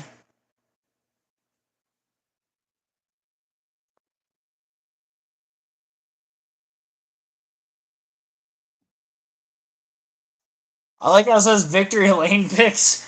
Oh, okay, it only shows, it was only showing Jamie Little at first on screen. Like, she was the only one that picked somebody to win. She took Corey Heim. I didn't actually pick anybody for the race tonight specifically. I've been taking Corey Heim on most of the 1.5-mile tracks this season. Outside of Larson when he ran at Homestead. Even though I think Heim had the better truck that day, Larson was the one that ended up with the win. But yeah, if Larson's not in the field, it's just so hard to pick against Corey Heim on these 1.5 miles. He leads so many laps. And even on 9.5-mile tracks, he still leads a ton and contests for a race win. Jamie Little, Joey Logano, Michael Waltrip are the 3 in the FS1 booth for tonight's Craftsman Truck Series event. Thank you to all who have stayed tuned in throughout the course of tonight's live commentary stream. We're at 39 likes on our goal of 50. So we are just 11 shy as we are into the second half of the event. Should be getting the choose roll this time for these Truck Series drivers.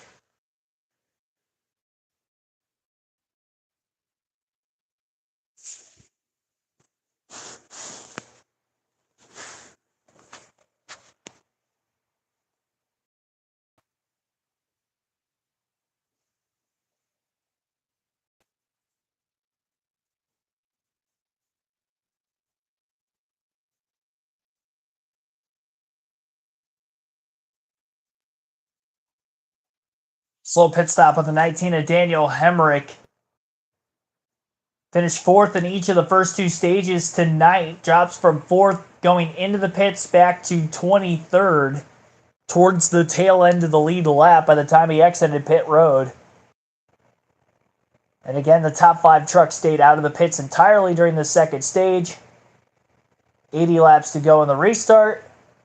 And they're only going to have about 9-lap older tires by way of green flag laps. We'll see how long it'll take for Corey Heim or maybe somebody else to try to get to the lead. Green flag is in the air, and here we go. For stage number 3, we're underway at Texas. 3 wide to the bottom goes Stuart Friesen. He's not wasting any time.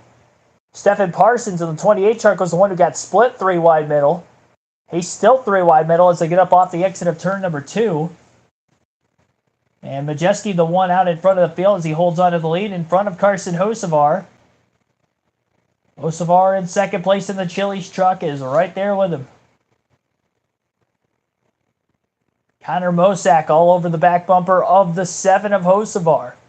3 wide through the middle of the front stretch. 4 wide down towards turn 1. Fake bluff move, though, by the 7, the 07 of Nick Sanchez. I was going to say, that was going to be a daring move. Sanchez dominated the truck race just a couple years ago at Texas. That was actually the night Carson Hocevar got his first career Truck Series win. First of 4 in that 2023 season. But Sanchez started on the pole. He led almost every lap up until the final overtime restart, in which Hocevar was able to lead the final lap and get the race win. Sanchez hasn't really been in contention for the win today. He's been in the top 10s at time, mostly based off of strategy.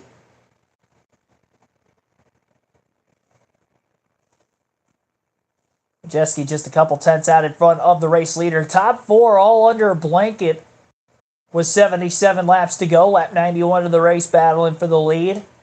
Hocevar tried to get some clean air on the nose on the outside through 1 and 2, and he's building some momentum, and he does get to the outside of our leader for a brief moment until Majeski slides up in front of him, cuts him off at the last second, and Hocevar had to lift, and now he's blocking for his life down the backstretch into turn 3. He's got Connor Mosack all over him. And then Mosack has to lift with the knockout entry into turn 3.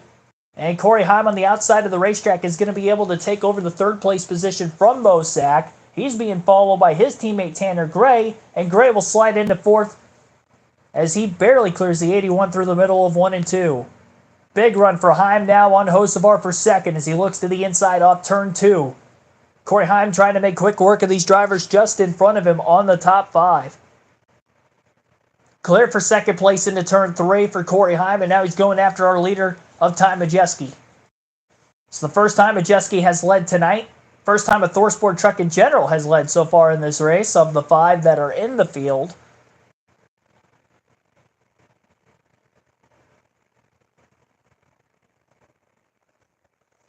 And Corey Heim is within a car length or 2 of the lead. He can pass on both ends of the track. We've seen it numerous times already in traffic or the driver on the clean air, which as of right now is the leader, Majeski. Spire teammates Raja Caruth, Nick Sanchez, they're side by side. That's outside the top 10, a battle for 13. Sanchez had lost a few spots trying to make that 4-wide pass on the restart for the first turn.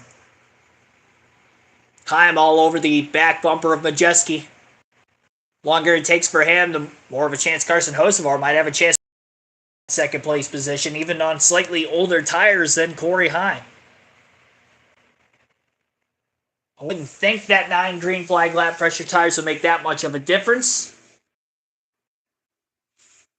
Overall has that much quicker of a race truck. Stuart Friesen next highest on 4 fresh tires, and he's still got Tanner Gray, Carson Hocevar, and Ty Majeski all in front of him yet. Heim just had a better initial restart those first couple laps and had a good fire off. Heim going to try the upper groove through 3 and 4. When I say the upper line, he's really only a lane off the bottom, just enough to get the full clean air on his nose without having to deal with any sort of dirty air to the truck that is riding the bottom lane right on that white line.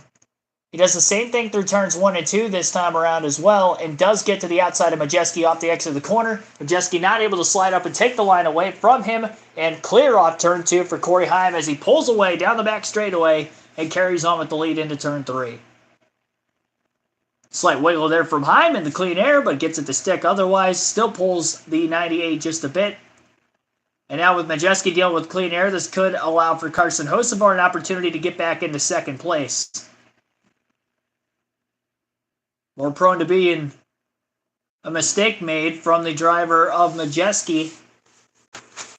Big run for Hocevar off turn 2. Not going to get there. Showing Raja Caruth, who seems to be slow down the backstretch off turn 2, and maybe he had a problem that last time by. He was battling Tyler Anker moments ago. Truck got loose out from underneath and barely missed the 18, who was just to his outside. And that was the big slowdown for Caruth, so even more positions lost for Raja. And that's going to drop the 71 truck back to 16th. Hocevar, meanwhile, made a pass for 2nd on Majeski off turn 2 down the backstretch. Heim's lead over now Carson Hocevar is just under 9/10 of a second. 2nd and a half back to Ty Majeski in 3rd. Tanner Gray is 1.7 seconds off the lead in 4th. Stuart Friesen 2.5 seconds back in 5th. Ben Rhodes 3.1 seconds off the lead in 6th. Grant Enfinger in 7th, 3.7 seconds off the lead 4 seconds back in 8th is Chandler Smith. Connor Mosack 4.5 seconds back in 9th. And Matt Crafton still in the top 10 is 5.3 seconds off of our leader, Corey Heim. 69 laps to go. Field window again, 50 to 55 green flag laps, so everybody will have to pit one more time. That pass for the lead for Corey Heim a few laps ago was our 8th lead change of the race. And we are caution-free in Stage 3 so far. Commercial break coming up on Fox Sports 1. It will be side-by-side with 68 laps to go in their coverage. Bam Hall, welcome to the stream. I'll end the chat poll now as we're early into Stage 3. I wanted to leave it open for a little bit longer considering I didn't have it up until just after the start of the race. 50% of you say somebody other than Corey Heim, Grant Enfinger, or Lane Riggs is going to get the win today. 4% took Lane Riggs before he had got knocked out of the race in Stage 2. Grant Enfinger, who's led laps on strategy a couple of times, is in the 7th place position. He's got 16% of the votes, 29% taking Corey Heim. Heim is now the race leader. He's gained 5 positions since the restart. And obviously on the 4 fresh tires after pitting during the Stage 2 caution. 50% have somebody other than those 3 winning. That wins the poll of the brief 24 votes that we have. But thank you for voting. And I'll make sure those polls are up, obviously, before the start of the races tomorrow. I had to switch the stream keys, so that's why the thumbnail and all that stuff wasn't up at the start of the stream. It was up on a different stream, and then I had to close that one out and create a new one at the last second. So to get this off on time, had to make some quick fixes there, but we're good. As far as the like goal, we are at 42 on our goal to get to 50, so we're getting close there. And we will take a quick break on our end, our second to last of the race. Again, you're listening live to the SpeedyCash.com 250 at Texas Motor Speedway for the Craftsman Truck Series on KRC.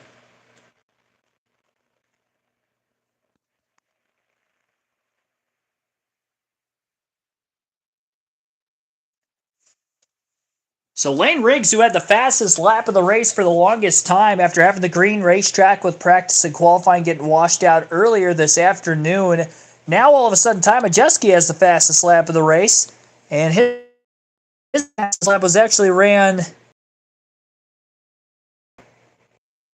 Doesn't show on this screen. I guess I'm going to have... Which we've got time to do that, so might as well... Oh, wait, hang on. There we go. Let's go to the and check this out. 30.962. Oh, that was the last lap. Give me a second.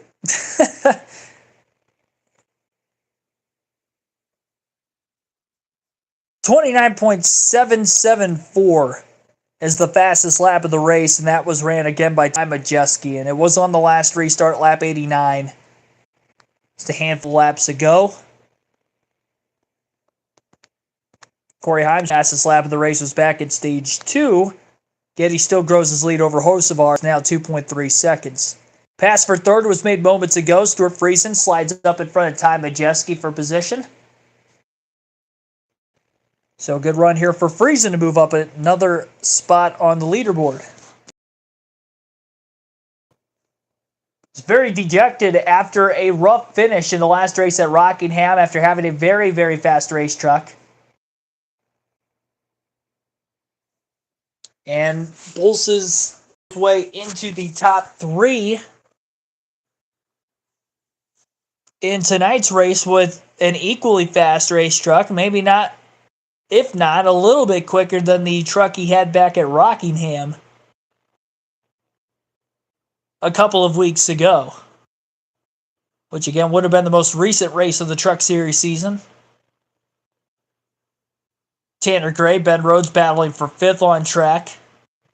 Just behind Majeski, who just got passed by Friesen, so maybe Majeski holding up a few of the other trucks in the field. Majeski, again, stayed out of the pit, so he's on slightly older tires. It's amazing how much drivers lose momentum in turns 1 and 2 specifically when they just get too tight in the dirty air behind another driver. So much momentum is lost. I just feel like you're not going to see that as much when we get towards the Cup Series race on Sunday afternoon, where the drivers are just better make as many mistakes as these younger drivers, more inexperienced drivers here at the Texas Motor Speedway specifically.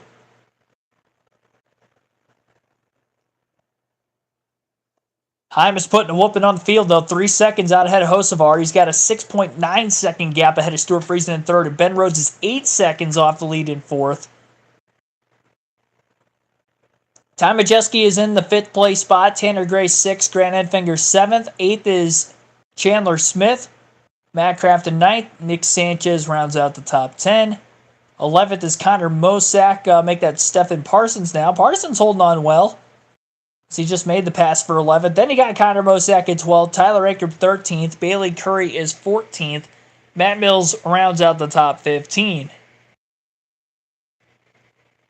Roger Carruth 16th. Daniel Heinrich 17th. Jake Garcia 18th. Jack Wood 19th. Dawson Sutton in 20th. Frankie Muniz 21st. Cody Dennison 22nd. Nathan Bird 23rd. Spencer Boyd 24th. Josh Reum is 25th. 26th, Tony Breidinger, who just hit pit road and is still down on pit lane right now, actually, as well. She pitted unscheduled back in stage 1, and that might be the case again here because she is 7 laps down. So whatever mechanical issues the 5 team, was dealing with earlier, they're still dealing with it. Anyway, Luke Fenhouse out of the race, 27th. Lane Riggs out, 28th. Andres Perez out, 29th. Same for Brandon Jones in 30th, Giovanni Ruggiero in 31st, and Caden Honeycutt in 32nd. 56 laps to go as of right now at the Texas Motor Speedway. Big moment. Oh my goodness, I don't know what happened there off turn 2, other than the fact that the 98 of Ty Majeski was sideways. And I'm not sure if he maybe made a bad block on the truck trying to pass him for position at that time, which was, it looked like it wasn't the 9. Checking to see a replay. It was a bad block. For sure. Ty Majeski pulled down trying to block Chandler Smith, I believe, in the 38 for 6 to keep from losing yet another position. And as he swung low, the 38 swung high. Clipped the back bumper. And if he would have hit him more on the right rear, that 98 would have gotten turned head on into the outside wall. Somehow, great job by Majeski to keep from making severe contact with the outside wall. He did slap it a little bit, but nothing major. Definitely a little bit of damage on the right rear corner panel, but it could have been a lot worse and could have knocked him out of the race for the second straight time. Majeski falls out of the top 10 now. He is currently 11th and being hounded by Tyler Ankrum for that spot. That's going to move Stephen Parsons back into the top 10. It's a great run for Stephen. He had stayed out of the pits. Fell back a little bit, and he's starting to get some of those spots back. You get deeper into the green flag run, and what would have been 9-lap fresher tires and might have made a little bit of a difference on the restart. They're pretty much evened out by now that we've gone more than twice that many laps since the restart. So our final green flag run, most recent green flag run, obviously since the start of stage 3. We haven't had a caution for incident yet in this final stage. But this is the longest green flag run of the night thus far. 20 laps before that. We're currently 29 headed for 30 next time by the line. And Heim, by the way, still pulling away. 4.6 seconds ahead of Hocevar. He's got over 9.5, now over 10 seconds ahead of Stuart. So it's definitely Corey Heim. Big gap, Carson Hocevar. Big gap, rest of the field. And you can pretty much throw a giant rug over third through probably, let's say 12th on the speed side of things as to who could finish in those spots, just depending on what strategy we might see. Caution comes out now. Everybody's going to come to pit road, and they're probably all going to take tires for the most part. They are in the final fuel window, so you can pit now and make it to the end of the race, barring multiple overtimes at this range, because we're still on the edge of it, but you can definitely pit now. We haven't seen any green flag stops yet, probably because of the amount of cautions we have seen today. And the near caution we almost saw with Ty Majeski several laps ago. that could have warranted in something else happening. Majeski, by the way, continues to fall back, and so much so that he is going to be the first truck to hit pit road under green. Tired of falling back. Truck is definitely not handling right. Maybe a little bit of that right rear damage could be affecting him as well after the contact from Chandler Smith, but he was losing spots just before that as well. So handling definitely on the wrong side of things for Majeski. And again, he will be the first of the lead lap trucks to come to pit road. He had fallen well outside the top 15. Might as well try something different. And obviously he wasn't going to be able to go out and stay out of the pits as long as he possibly could to getting that lead because he was on less fuel. Carson Hocevar will come into the pits the following lap after Majeski. He pits from second place, 47 laps to go. 15 of Tanner Gray is also in from the top 6th. Hocevar was in second. Again, he was about 5 seconds off the lead. Our race leader, Corey Heim, is still out there on the racetrack, and he can choose to stay out really as long as he wants. Don't want to stay out too long and risk having a chance to give up too much time, but you can stay out at least a few laps just in case we catch a caution. Hocevar shouldn't gain that much time to get back out to the lead as long as Corey pits at least within a few laps of him. And considering he had over 10 seconds of the third place truck for Friesen, who is still out on the racetrack right now, he's not going to even fall back any further than maybe just the lead initially to Hocevar, depending on how many more laps it's going to be before the 11 hits pit road. Chandler Smith from 5th place also comes into the pits. This time by 4-tire stop. We haven't seen green flag pit stops much in the truck series this season with the shorter races, shorter stages. Some of these racetracks on the season you don't even get green flag pit stops. And a lot of that is just because we don't have enough laps in the race with the way the stages are broken up.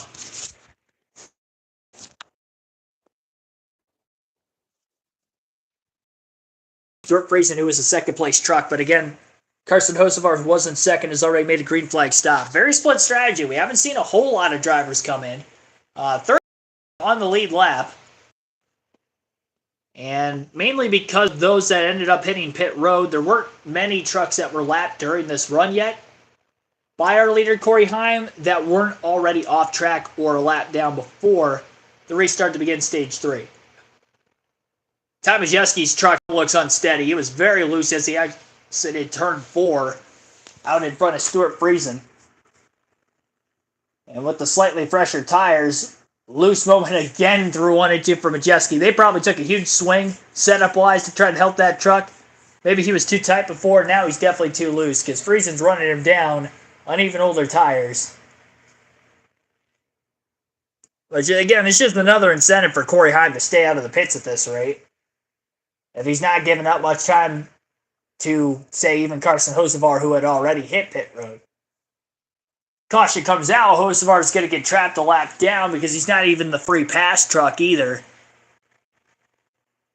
Chandler Smith, who is already pitted, they're both 17th and 18th of the 10 that are on the lead lap. Ben Rhodes from the top 10 just came to pit road. He will short pit as well.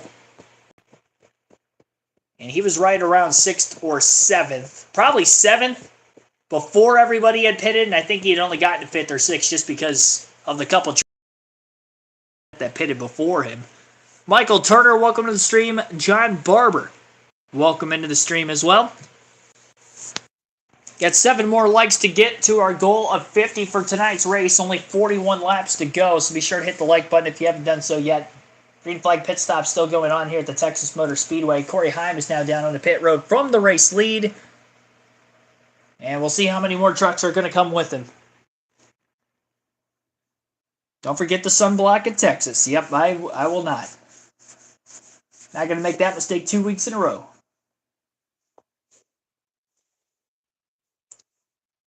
And if I do, I'm getting some on the way. Because again, I'm not making that mistake 2 weeks in a row. Clean 4-tire stop for Corey Heim. We'll have to see where Carson Hocevar, who had already pitted, is going to cycle I think Heim's going to be able to hold on to the race lead when he gets up to speed off of turn 2. He is currently in 1 and 2, working his way up to speed. Hocevar just now getting off turn 4. It was almost a 5-second gap between these two trucks when the pit stop started. Corey Heim's just getting off of turn 2 right now. Hocevar is going to gain time, but easily, Corey Heim is still going to be the leader. As it wasn't even really close. Now Corey Heim just needs this to stay green.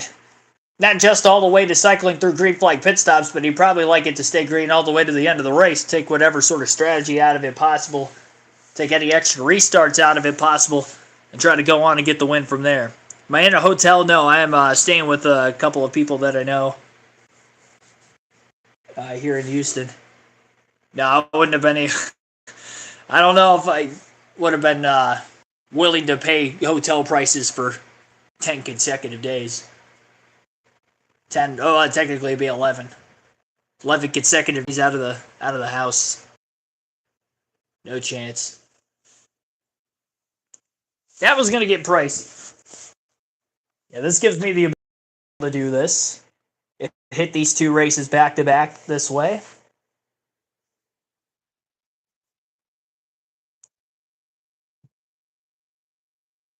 So Roger Carruth has taken over his first lead of the race as these green flag pit stops continue. There are only 5 drivers who have yet to hit pit road, and those 5 would be Carruth, Garcia, Muniz, Dennison, and Bird. Heavy traffic right now for our race leader, Corey Heim, as he's getting through it. The only trucks that have pitted that are on the lead lap would be Heim and Hocevar, who are 5th and 7th. And then 8th place Chandler Smith is the first truck a lap down. Again, also hit pit road. There are only 5 that still have to. Reum going to get past. Rather not Reum. That is the 33 of Frankie Muniz. Getting passed on the track by some of the trucks that had already hit pit road.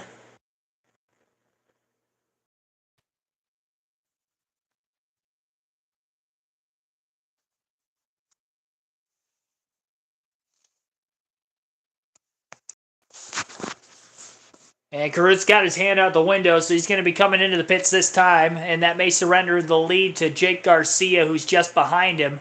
Garcia was on the outside. I think he's going to stay out at least another lap. Yep, Garcia stays out. That'll be another lead change. And now Jake Garcia will lead for a little bit. Corey Heim has passed Frankie Muniz for 3rd. He'll get to 2nd at the line with Carruth on pit road.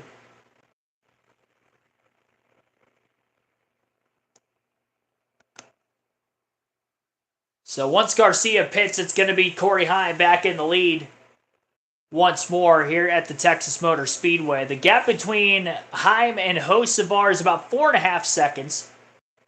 And it was just over 5 seconds before the pit stop started. Hocevar pitted a handful of laps before Corey Heim wasn't able to really gain much time. A lot of traffic, fall off, just not being great enough for a major difference there. So staying out longer did not hurt Corey Heim. He's back on the lead lap. Caution comes out. He'll be fine. Jake Garcia still hoping for a caution as he continues to stay out in hopes that maybe more trucks hit pit road. There are still very few on the lead lap with him being out of the racetrack where he's at right now. Only a handful of cars on the lead lap. Oops. Looking at our leaderboard here, we got 10 trucks on the lead lap, and actually Garcia's coming into the pits this time, so that would be why there's even that many. So Garcia will surrender the race lead. Corey Heim will be back out in front yet again. And we'll go through the full field running order here once we get these final couple trucks to actually hit pit road. Frankie Muniz is on his way to the pits as well from inside the top 10. Got to see Frankie Muniz in the top 3 tonight during these final green flag pit stops. Great job by him staying in the race, staying in the lead lap for most of the day to be able to even do something like that. Don't think he's going to finish on the lead lap to the end if this stays green all the way, because he's going to be far back at the end of the lead lap now. Curious to see how many trucks are going to be on the lead lap once Corey Heim retakes the race lead, because it's definitely not going to be a lot as his dominance continues. Commercial break on Fox Sports 1. 30 laps to go here on the SpeedyCash.com 250 at Texas Motor Speedway. A 5-second advantage has been built up between Corey Heim and Carson Hocevar. And there was a 6-lap difference of when Hocevar and Heim had pitted from one another. Hocevar before Heim. Chandler Smith is 15.2 seconds off the lead in third. Stuart Friesen 16.6 seconds back and fourth. Then you got Ben Rhodes rounding out the top 5 in fifth. Grant Enfinger's in 6th, Matt in 7th, Tyler Ankrum 8th, Roger Kruth 9th, Stephen Parsons in 10th. Only 8 trucks on the lead lap. Bailey Curry's in 11th, Daniel Hemrick in 12th, Matt Mills 13th, Connor Mosack 14th, and Ty Majeski is 15th. Jake Garcia 16th, Dawson Sutton 17th, Jack Wood 18th, Tanner Gray 19th, and Nathan Bird 20th. Nick Sanchez 21st, Frankie Muniz 22nd, Spencer Boyd 23rd, Cody Dennison 24th, Josh Riem 25th. 26th for Tony Breidinger, Luke Fenhouse 27th, Lane Riggs 28th, Andres Perez 29th, and Brandon Jones 30th. Giovanni Ruggiero and Caden Honeycutt 31st, 32nd, rounding out our 32 truck field for tonight.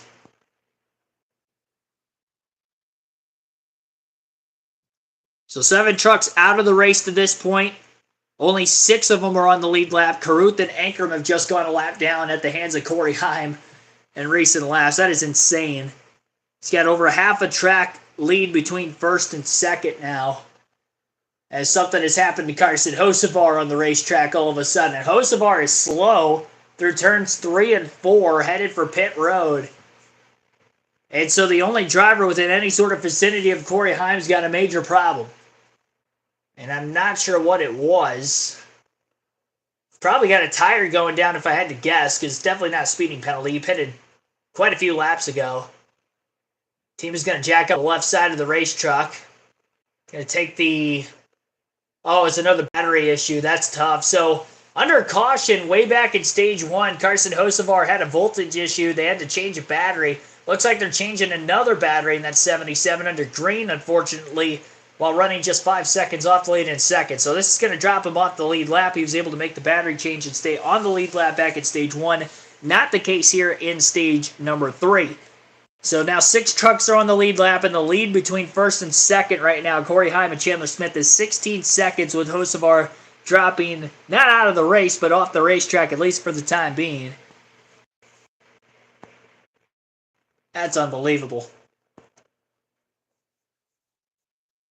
I think Craftsman's definitely going to go a lap down before the finish, and maybe even Grant Enfinger if it stayed green all the way. We might only have 4 trucks finishing on the lead lap before this race is over. Now we've got an issue on pit road here where Tony Breidinger, I believe, might have made contact with Carson Hocevar. I don't know what happened there.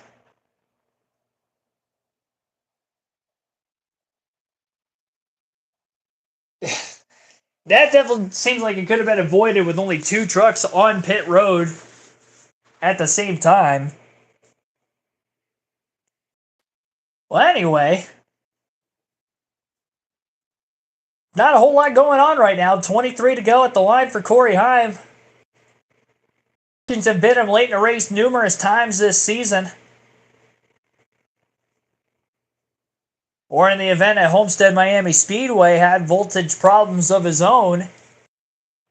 And some sort of an electrical issue at multiple times. It costed him the lead. He got it back, but then costed him the lead again with 3 laps to go, not giving him enough time to win the race. He ended up finishing 3rd that day, behind Kyle Larson, who went on to win his only Truck Series race of the season out of the 2 that he has started. Heim has 2 wins. They were both in the first 3 races. So it has been a handful of races since his last win, 5 at the start of the race today, but looking to get back to victory lane for the 3rd time and on another 1.5 miles. Still 6 trucks on the lead lap, but Craftsman very close to the tail end of the field right now, with about 22 to go. Delbert Wilson, welcome to the stream, by the way. I didn't give you your shout out yet. Thanks for tuning in. We're going to take our final ad break of the stream while we're still green here at stage 3. Caution free in the 3rd stage after 7 cautions in the first 80 laps, 6 in the first 64. It was a very, very start and stop from this race, from really the competition caution till now. And I say that now, and now we're under caution, so never mind. The competition has struck again. And unfortunately, it's Frankie Muniz in the 33, who had a solid day for himself going, all things considered, has smacked the wall through turns 1 and 2, and it looks like he had a right front tire failure, if I had to guess. Quite a bit of damage on that number 33 Ford. And as he limps to pit road, it's going to be interesting. Tyler Ankrum in 7th place is going to get the free pass. We're going to have less than 20 laps to go in the restart. If any of those lead lap trucks stay out, then the opportunity to be able to take the wave around will be non-existent for everybody in the field. If all 6 current drivers on the lead lap pit, then we're going to see a lot of drivers taking the wave around to get back on the lead lap in this one. So we're starting underneath the right front of Frankie Muniz's race truck. As again, the caution flag is out here at Texas. There's a piece of debris on the track, but I don't know if that's from his truck or maybe something he had ran over, resulting in the flat right front tire. Showing a replay. That was after he had already hit the wall. Yeah, turns 1 and 2 for Frankie Muniz. And he is hopping out of his race truck, and he'll be the next retiree from the race.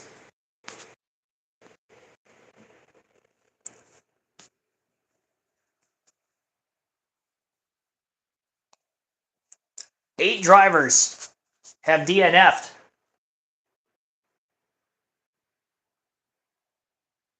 Here today at Texas. And Muniz definitely not happy about the finish of this one. Had a rough go of it so far this Truck Series season. Decent start on the 2 Super Speedway ovals at the beginning of the year with Daytona and Atlanta. But things definitely out of his control today, and I think it's tough for him because he knows he had a pretty solid day going. He had a chance at a top 20. Not going to be the case anymore. So Heim is going to be interesting here. I'm curious to see if he pits or not. Pit road will be open this time. We'll have 18 to go at the line. Does Corey Heim or Tyler Ankrum hit pit road?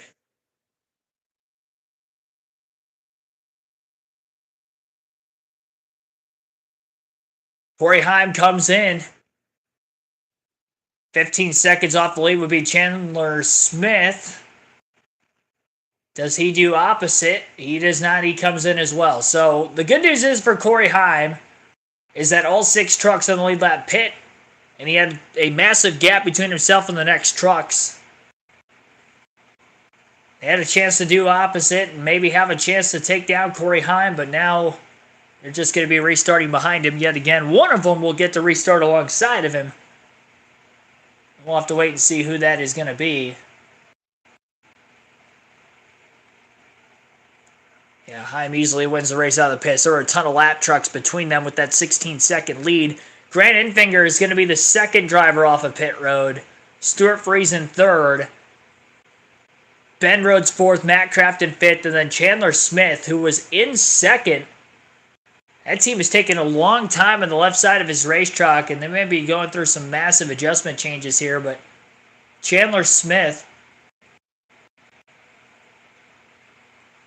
is going to second to 6th for the upcoming restart. Again, Tyler Ankrum in 7th will get the free pass.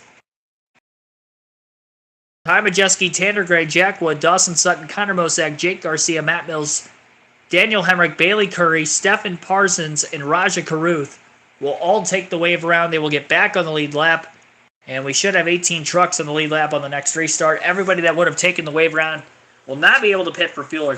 Fuel will be good to the end because we had our green flag pit stops already.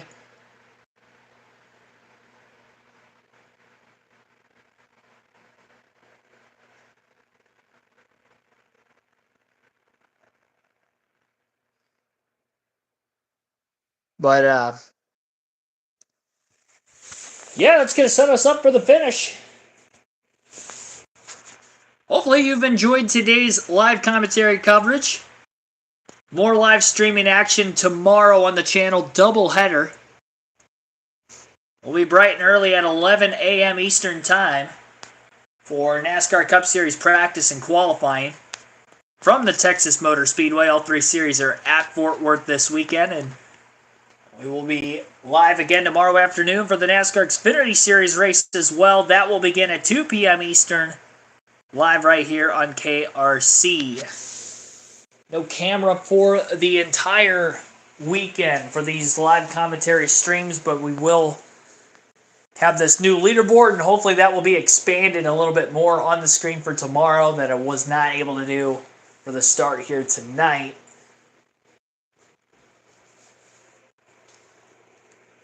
So that'll be updated for you all.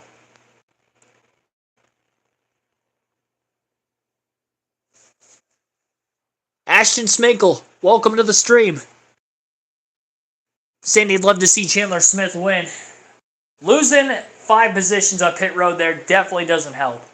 And I think by way of equipment, on the short run, he was able to keep up with Corey Heim, I think, the most of any other driver. I think Lane Riggs would have had a good shot speed-wise for him, but he got involved in a couple incidences. Second one took him out of the race back in stage 2. And I think between those two front row motorsport Fords, they were really the only chance of really taking down Corey Heim this evening. We've seen Enfinger lead a couple times, but he hasn't led for more than a couple laps on Corey Heim. He did beat Corey Heim for the lead on the outside lane once already. That was also when the 38 of Chandler Smith was the push car, or push truck rather, on Heim. So we've seen Heim lose the lead on a restart already tonight, even being on the inside of row 1. It's been very 50-50 whether it's been the inside or the outside truck. It just depends on who could pull clear off turn 2 between the two of them.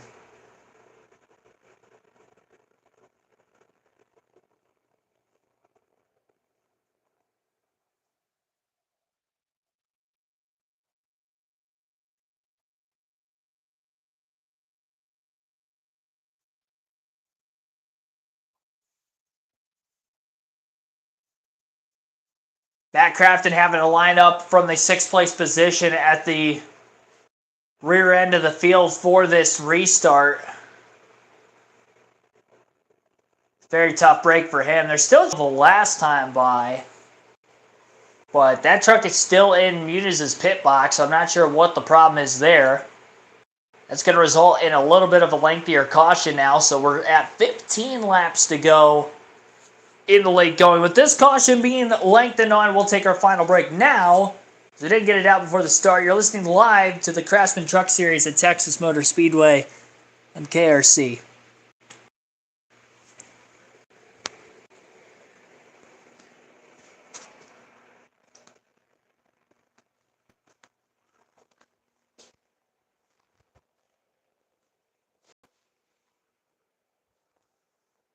So Crafton going to be back in the 18th place position now with all those trucks taking the wave around. After having the penalty on pit road, it was just, I mean, he had a top 6 in the bag. Now he's going to be back at 18th, and likelihood of getting back in the top 10 before the end is going to be a lot harder, even with him having fresher tires. Things were going so well for so long for him. He scored quite a few stage points, especially back at stage 1 where he finished 3rd. Not going to be a great finish, it looks like, for Crafton unless things get crazy, which they could, because it is the Craftsman Truck Series. We have seen a plethora of cautions today, albeit in the first 2 stages. We've seen one down the final stage, following our longest green flag run of nearly 60 laps. 14 to go on the restart, lap 154. Corey Heim leads the field to the green. Great launch at the end of the restart zone for Grant Enfinger. He's going to give him a run for his money into the first turn. Stuart Friesen all over the back of the 11 truck as he pushes into the lead in the center of turns 1 and 2. Heim is clear. Enfinger is not clear, though, for second. And Stuart Friesen forward off turn 2. Friesen with a run, slight momentum on the outside for Enfinger. They're nose to nose for second again. And also side by side just behind them between Ben Rhodes and Chandler Smith as they side draft each other for position as well for fourth. They are tucked very tightly in line with one another. Chandler Smith is clear on Ben Rhodes for fourth off the exit of turn 2. And the longer the two trucks in front of him stay side by side, he might have a shot to get by them as well. Smith looks to the outside lane, Friesen sideways, and he overcorrects it. Big crash, turns 3 and 4, and it's going to take 3 of the top 5 trucks out with 13 laps to go. Oh my goodness, what a terrible break there. It looked like the 9 truck of Grant Enfinger had got loose off of turn 4 while battling side by side with Stuart Friesen. They were door to door for the first 2 laps after the restart.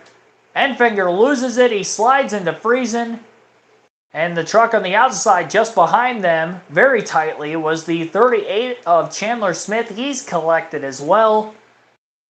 Oh my goodness, between the crafted speeding penalty and now this 3-truck incident, that's 3 trucks of the 6 that were on the lead lap with 20 to go are now out of the top 10, and 3 of them are going to be out of the race. That is unbelievable. I'd say Enfinger probably got the least amount of damage of the 3. But, oh man.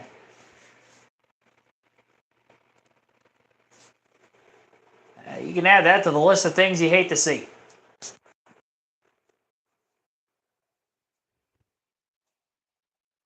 And it's tough for Stuart Friesen because this is 2 races in a row. He was in the top 5, had a top 5 truck, probably top 3 truck, and gets wrecked out of it early before he could see the finish. And a heartbreaking season for Stuart Friesen. He was bummed last race to go at Rockingham after a DNF with a fast truck, and this one I think has got to be even worse because he's right there. He's battling for second, and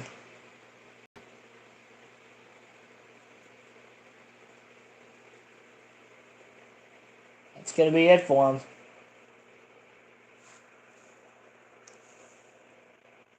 And Friesen was the truck on the bottom who got loose, not the 9 of Enfinger, by the way.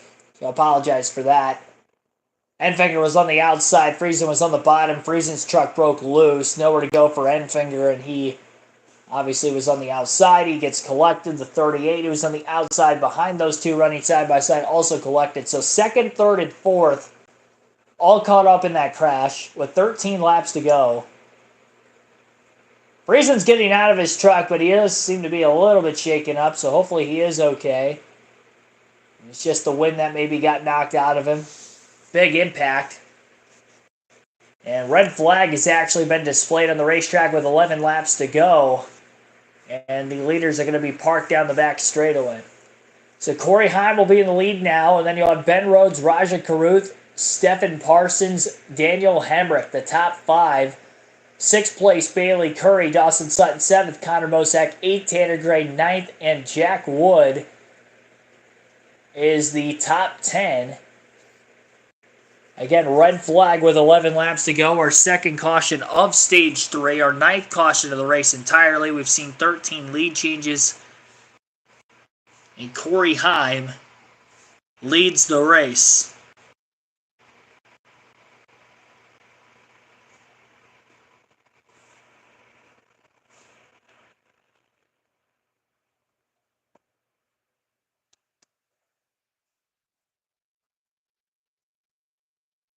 Corey Heim has led for 80 laps of today's race. Tyler Aker from the pole has led for 24, 19 for Grant Enfinger, 12 for Ty Majeski during green flag pit stops.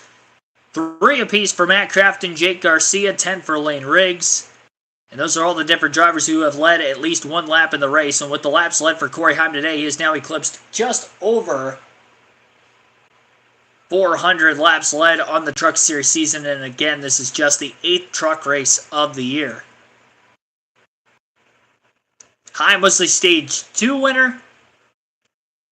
Stage 1 was won by Grant Enfinger. It was the first stage win of the year for Enfinger, 5th for Heim.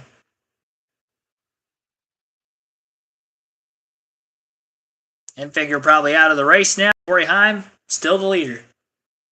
But we'll have to hold on for another restart, which will come with less than 10 laps to go, and the red flag will be lifted, and we'll get back to green.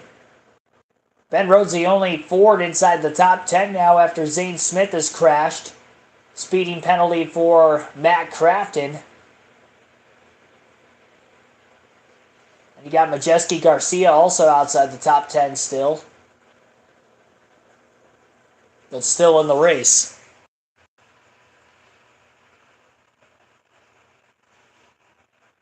So again, red flag here at Texas Motor Speedway. Crash in turns 3 and 4. 3 trucks, second, third, and fourth place, all collected 2 laps following a restart with about 14 to 15 laps to go.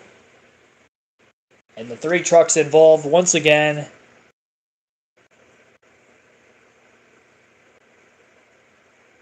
were Grant Enfinger, Stuart Friesen, and Chandler Smith.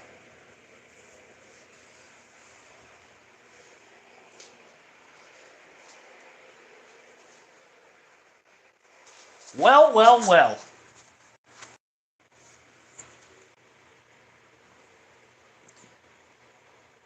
Osvaldo B., welcome to the stream.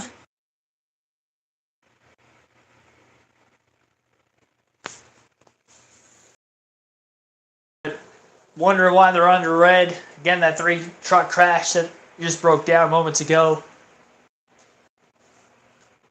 Battle for second going on 2 laps after the restart between Stuart Friesen and Grant Enfinger. They were side by side for that second spot. Up off the exit of turn 4. Friesen gets loose, overcorrects into the 9, who was to his outside of Grant Enfinger. Chandler Smith, who was on the outside lane through 3 and 4 right behind him, nowhere to go in 4th. Get second, third, and 4th place all taken out.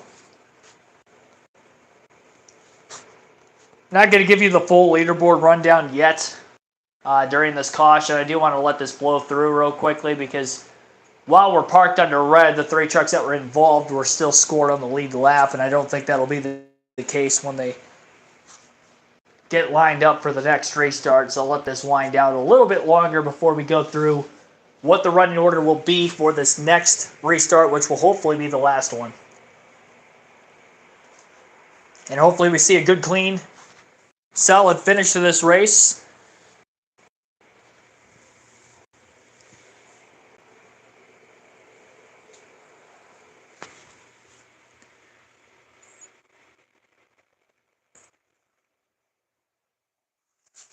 Yeah, I would imagine a lot of fluid on the track for sure is the reason for the red specifically with the crash.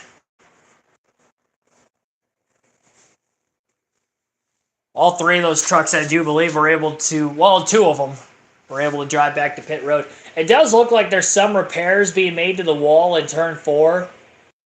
AMR safety team is currently working. It looks like one of them's got a buzzsaw that's doing something with the wall. I can't tell what they're doing exactly, but they are making some slight repair work to the wall in turn 4. Red flag has been lifted, though, so we are back to caution. That tells me the restart will be coming up relatively soon. They haven't opened pit road yet.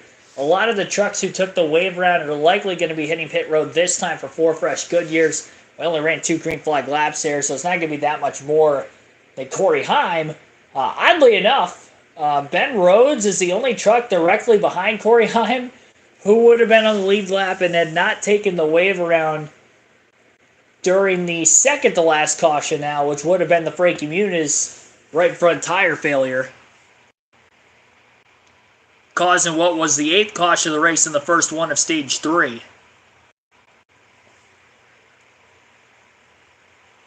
So Corey Heim in front of the pack.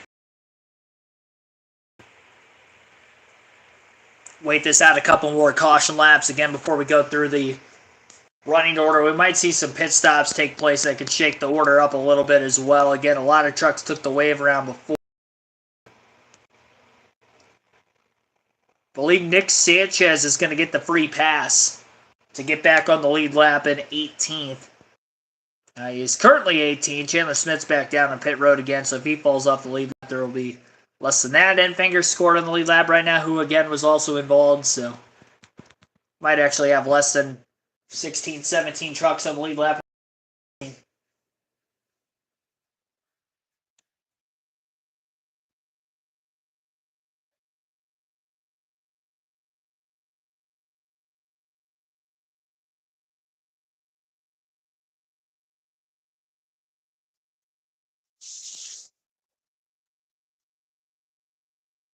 I'm going to guess we're going to have 5 or 6 laps to go on the restart.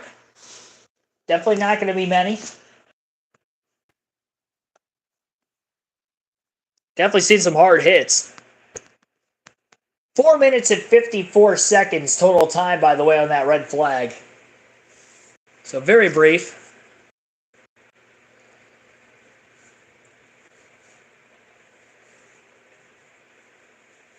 But hey, I mean, that could be another caution lap or two. Still having the safety crew go to work on the wall over towards turn 4. It's like they're maybe welding some of the wall back together where it might have separated after the impact to the trucks that did hit the outside wall there. Not sure exactly what truck specifically hit that point of the wall in which they seem to be welding, but it does seem like they've got a weld job going on out there. A couple of trucks on pit road of those that did take the wave around from before as expected, but not many of them. Didn't look like any notable drivers up towards the front of the field, so they will all stay out, keep their track position. As we are down to 9 laps to go, and hopefully we can get this restart in. Again, right around 5 or 6 to go, if I have to guess. Really, there's no reason NASCAR should have lifted the red flag if they can't get a restart in before that. Until the wall was fixed.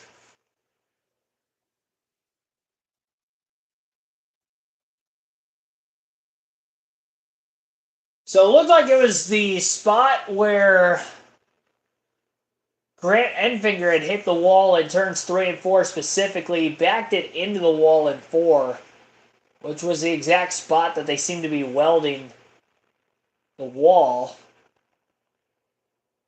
Shown a couple of replays of it. It almost looks like a part of the wall might have popped out. And that is the part that the NASCAR safety officials are trying to fix. I couldn't tell if that was a piece of the safety barrier that popped out of there or if that was... It looked like a piece of the wall. Either that or it was a piece of the back of the 9 truck, but it looked quite big, and I don't think it looked like a piece that was off of the truck itself.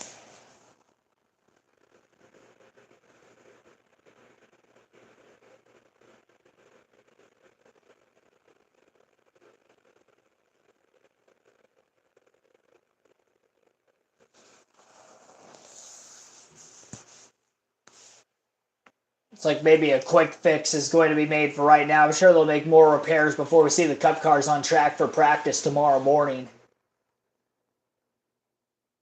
But the officials are done there. They've already opened pit road. They haven't gotten the 1 to go signal yet, so I'd assume maybe this time by they'll get that, which means we'll have 6 laps to go in the restart.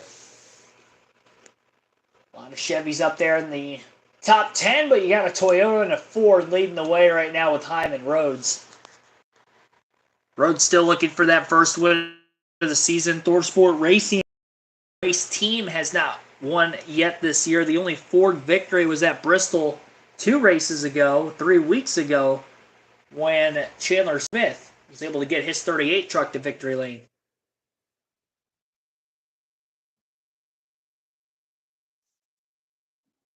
Yeah, this is gonna be a fun little battle here to the finish.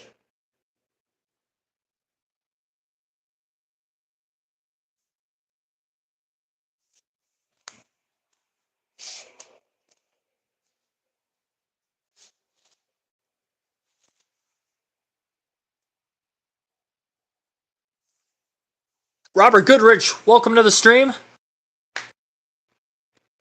The foam inserts, yeah, that would make sense. Don't lift the red until the track is clear, yeah. Should be getting 1 to go this time. I think they lifted it at a good point. I mean, I was skeptical more than anything when they initially lifted the red flag.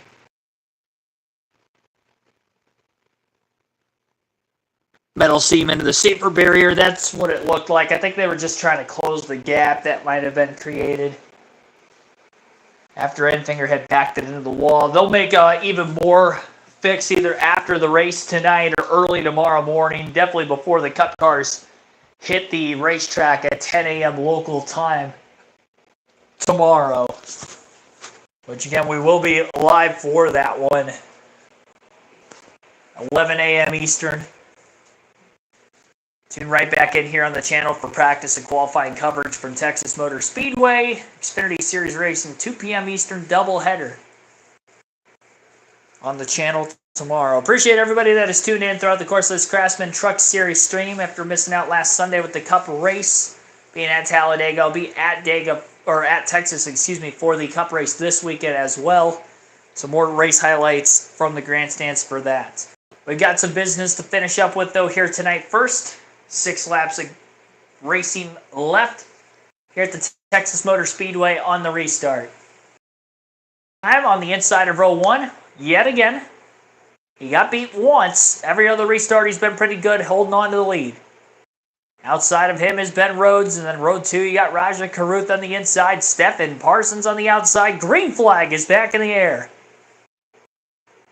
Heim gets a great push from behind by the 71 of Caruth. Heim is clear into the first turn. Caruth trying to go for second on Ben Rhodes. They're door to door. And we'll see how long they can battle. The longer they're side by side, the more Heim's going to be able to pull away. Chance for third place to be opened up here into turn 3. Daniel Hemrick was looking to the inside of that 71 of Caruth. Caruth with a block and was still able to stay to the door off turn 4 on Ben Rhodes. He's going to side draft him aggressively. Rhodes goes through the speedy dry on the front stretch. Rhodes on the outside, Caruth still on the bottom. They've been door to door for the first lap and a half after the restart. For second, another crash further back. Caution is out again with 5 laps to go. And another big hit. Rear of the race truck for Jake Garcia. Also collected was Connor Mosack. So with 5 laps to go, we have our 10th caution of the Truck Series race. Third of stage 3. All 3 cautions in this third and final stage have come in the final 20 laps of the race. And it's a 20-year-old out of Monroe, Georgia, Jake Garcia, involved in the incident. Well, we'll see how this one took place. It looked to be in turns 1 and 2. We've seen more of the crashes in 1 and 2 than 3 and 4, but we've seen some on both ends of the speedway here tonight. And, well, never mind. Fox isn't showing a replay. If you're going to show a replay, it looked like they were panned back to the restart. Here we go. Got a dash cam from somebody. Looked like it was on Garcia's truck. Tough to tell exactly what happened. I would like to think Mosack got into the left rear or left side of Garcia. They both went up to the wall. Might have had another moment where the truck on the inside just gets free, gets tight, whatever the case is. They wash up out of the bottom lane into the truck to their outside. We've seen 3 or 4 incidences already like that tonight. And another one here late.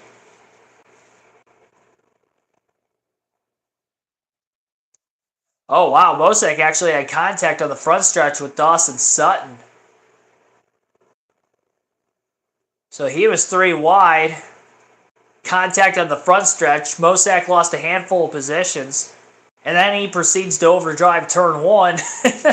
Trying to make time back up. And he ends up getting into Garcia, who gets taken out. Yeah, Garcia had a pretty good race truck a couple weeks ago back at Rockingham. And had a pretty solid race. Probably his best of his Truck Series career, I'd say. And of the season there with Thor Sport Racing. Now tonight he's crashed out. Try to get the back of that 13 fix to get him back out there for this overtime finish. It's going to be tough. Mosack's getting towed back to the garage. His night will definitely end. And the way this race is going right now, we're going to have over 10 DNFs of our 32 trucks that started this race. We're going to have right around 20 of them finishing it. Most of which on the lead lap because of the amount that took the wave around from that long green flag run we had of nearly 60 laps to begin stage 3. Crafton's back inside the top 10 after his penalty. He survived some late incidences. He's now in 8th. So after being at 6, having the late penalty, it looked like he wasn't going to have a good run at it, but ended up not being that bad. As long as he makes it to the finish, which is definitely not a guarantee.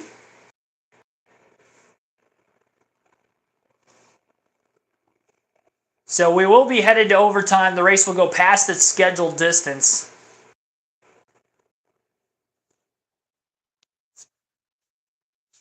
I forgot about Big Hoss being on the back straightaway. I've never been to Texas Motor Speedway before, so I'm interested to see how big that Jumbotron actually looks from the front straightaway seats.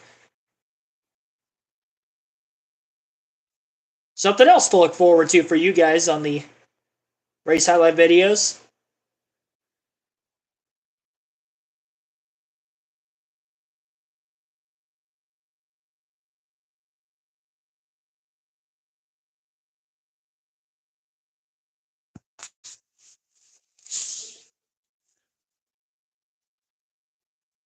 It is Texas, more unpredictable than a blind man crossing the street. You know, that's a good point. That's a good way to describe Texas.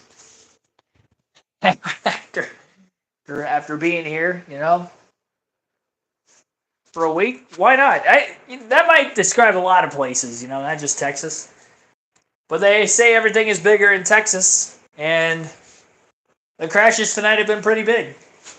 Not by way of car count or truck count, as how many have been involved in each crash, but we've seen some pretty hard hits. That Gio Ruggiero accident earlier, man, that was nasty looking. You know, that second kink of the front stretch wall head on. Looked like nearly all 4 tires came up off the ground. At least the rear of it. Huge slam. After clipping the grass in the kink. Nose dug in, splitter broke. Front end of the truck came up off the ground. It was the second time in which Ruggiero had clipped the grass at that point of that earlier incident. First time he got away with it. Second time, splitter broke and he was going straight up the hill, and he had an awkward angle into the wall anyway. It was even more awkward because he hit head on. There's a truck to his outside that kind of spun him back to the right. Most DNFs this season, we've had 10 of them so far tonight. And 11 in the first 7 races for the truck series so far this season. Ay, ay, ay. It's definitely been a mess. It's been a mess. Hopefully these drivers and teams enjoyed their off weeks because they were busy this week and they're probably going to be pretty busy in the shop for a vast majority of them leading into their next race in the weeks to come. I'm inside row 1, overtime restart. As usual, overtime rules state that if a caution comes out after the white flag is displayed, the next flag ends the race, which will be the checkered flag or the caution. That's if we get to the white. If we don't, unlimited attempts at the restart could be had. Green flag is in the air, and we are back to racing again. Big save by Stephen Parsons inside row 4 into the first turn. He was getting pushed from behind. He was sideways. Meanwhile, at the front of the field, Corey Heim slipped up. He's sideways off turn 2, and they're 3 wide for the lead down the back straightaway. What happened to Corey Heim on the restart? He couldn't get going. Roger Carruth is going to try to take the lead into 3, and he's side-by-side with Rhodes, and the caution lights are out again. For the 11th time today, we are under yellow. Not sure who was in the lead at the time of the caution, but what I can dictate is that Corey Heim was no longer the leader. And it was side-by-side at the moment of caution between Roger Carruth and Ben Rhodes. They did not get back to the white flag, so we will have a second overtime attempt. And the caution is going to be for the 42 of Matt Mills, who has quite a bit of damage to the left front splitter of his truck, and I almost wonder if he might have clipped the grass like we've seen several drivers, including Gio Ruggiero, who I was just talking about moments ago, do earlier in the event. Debris has been left behind as well, and that might have been getting up to speed in the restart zone where that took place. Oh, yeah. Yeah, he just clipped the grass. I've probably seen more trucks do that tonight than probably in the last decade combined. It's unbelievable. It's over aggressiveness, man. Over aggressiveness. These younger drivers. I mean, obviously it's blind. You can't see. I mean, that part of it's clear. And I understand that. But the fact that we've seen it so many times tonight leads me to believe that they're just pushing a little bit too hard. And it's crazy that even when you're not up to speed, it still tears the splitter up as much as it did for Matt Mills on that last restart.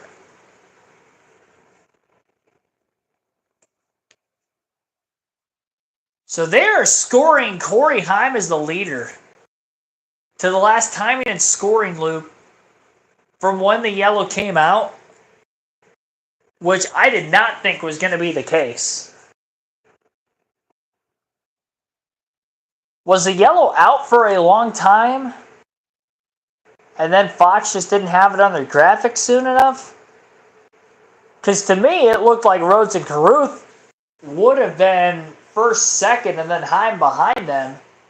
I would have thought they had cleared Corey Heim well before the caution, but I guess not.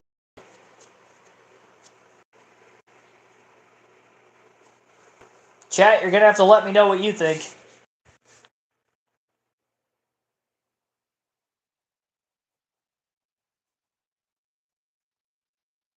Yeah, I remember Dale Jr. hard crash for him back when that happened, too. Sparked a big wreck.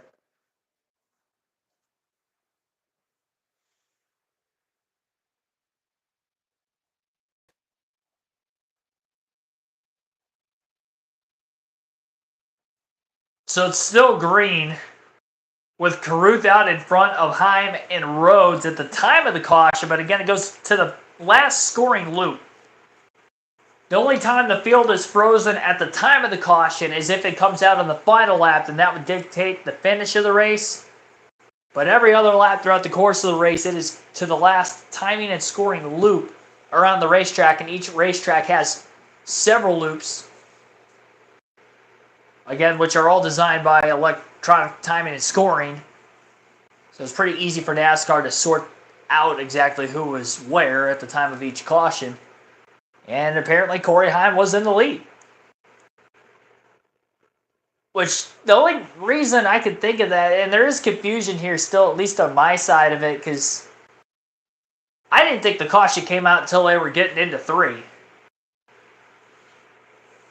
And by that time, Corey Heim was already cleared by both Rhodes and Carruth. So my guess is Fox's graphic was just slow to display the caution, and they were already under yellow well before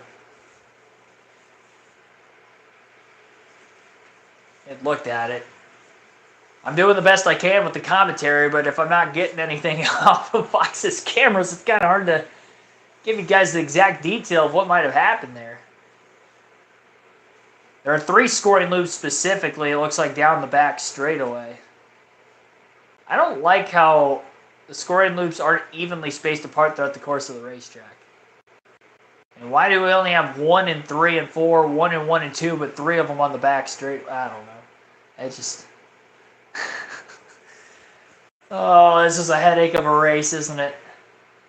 Well, what we do know, we're getting a second overtime restart. And Corey Heim gets a second chance. He's gotten beat on 2 restarts. Technically he didn't get beat on this one because he was still the leader at the time of the caution. If we had stayed green, he was beat. It was going to be tough to see if he was going to win the race or not. Carruth, who went 3 wide for the lead off turn 2, is going to be inside of row 2 again. Ben Rhodes outside of row 1 again, just as he was the last restart. Everything in the top 3 positions is all the same. The difference is Daniel Hemrick is now in 4th, outside of row 2. And that's Stephen Parsons, who was very, very loose after getting a bad push from behind on that last restart. He made a good save, but he's going to be outside the top 10, unfortunately. He had a great day going for himself before that.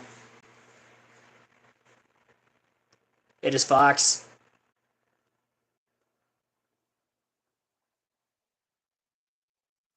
Yeah, that's probably Fox. I'm doing the best I can with my commentary as usual. If you're just tuning in for the first time, be sure to hit the subscribe button. Hit the like button on the stream if you haven't done so yet. Away from our goal of 50 as we get into the second overtime restart. Our usual setup, but we do live commentary streams every NASCAR race weekend, Truck Xfinity Cup races, Cup practice qualifying. We got Cup practice qualifying and Xfinity racing tomorrow. I'll be at Texas for the Cup race Sunday, so no live commentary this Sunday again. I'm on the road, hence the reason for the weird setup for today. A little bit better tomorrow. That will be to come soon. First the finish. Green flag is in the air. Here we go again. Another great restart for Ben Rhodes. Corey Heim, lackluster, into the first turn. He's side by side for the lead and trying to come out with it out in front. Ben Rhodes will side draft to the right rear corner panel of Corey Heim. They're door-to-door for the lead off turn 2 and a drag race for 3. Heat is on in a battle for the race win at Texas Motor Speedway on a Friday night. Corey Heim nearly clear of Ben Rhodes. He's going to try to slide up and take his line away. That's not going to work. Rhodes isn't going to lift. White flag in the air. 1 lap to go this time by. 3 wide to the inside goes Daniel Hemrick as the leaders side draft each other into the first turn. Daniel Hemrick is going to try to steal it from everybody. He gets a bit sideways down to the bottom. Ben Rhodes has to lift up out of the throttle. Heim is clear off turn 2. Hemrick is up to second, Carruth to third, and Rhodes falls out of the top 5 on the final lap of the race. Corey Heim gets bailed out of that one, but 2 restarts in overtime, narrowly holding on, and he will win at Texas Motor Speedway in the SpeedyCash.com 250 for the Craftsman Truck Series. He had to fight for that one after dominating all night long beforehand, but Corey Heim is a winner for the 3rd time in 2025 in the NASCAR Craftsman Truck Series this season, and it is a margin of victory of just over 0.2 of a second between himself and Daniel Hemrick. Hemrick in second, Raja Carruth third, Tyler Enkert fourth, and Tanner Gray rounds out the top 5 and 5th. Ben Rhodes, who was door-to-door for the lead when they crossed the white flag, 3 wide into 1, ends up finishing in 6th. Matt Craft in 7th, Bailey Curry 8th, Dawson Sutton 9th, Ty Majeski will round out the top 10. Jack Wood 11th, Stephen Parsons 12th, Nick Sanchez 13th, Nathan Bird 14th, Spencer Boyd 15th, 16th for Chandler Smith, Carson Hocevar 17th, Josh Reum 18th, Cody Dennison 19th, and Matt Mills in 20th. Jake Garcia 21st, Connor Mosack 22nd, 23rd for Grant Enfinger, Stuart Friesen 24th, and 25th Frankie Muniz. 26th Tony Breidinger, Luke Fenhouse 27th, Lane Riggs 28th, Andres Perez 29th, and Brandon Jones 30th. 31st Giovanni Ruggiero and Caden Honeycutt rounds out our 32 truck field. 11 cautions, 15 lead changes, 2 overtimes as we went past the scheduled distance by 7 laps. So we will go 174 laps today out of our originally scheduled 167 laps and 250 miles. The 22-year-old Corey Heim gets it done again and time again. This time in Texas, and here is your race winner. Fan. What an effort. Hugs all around. There's David Billerland, Co-Team Motor at Tricon Garage. So much love and respect throughout this team. That chemistry, Scott Fidelity and Corey Heim and what they have. Fireworks too. Texas Motor Speedway loves some pyrotechnics. What a beautiful sight. The helmet is off. Josh Sims is there. Well, Corey Heim had to survive restart after restart after restart, but finally you are a winner here at Texas. Bring me through those final laps. I had to hold off Ben Rhodes and then Daniel Hemrick. I don't know what it feels like to get this win. Yeah, I wasn't letting him take that one away from me. I've given up too many this year so far. So just so proud of these Tricon guys. So special to win a National Foster Care Awareness Month with this blue truck.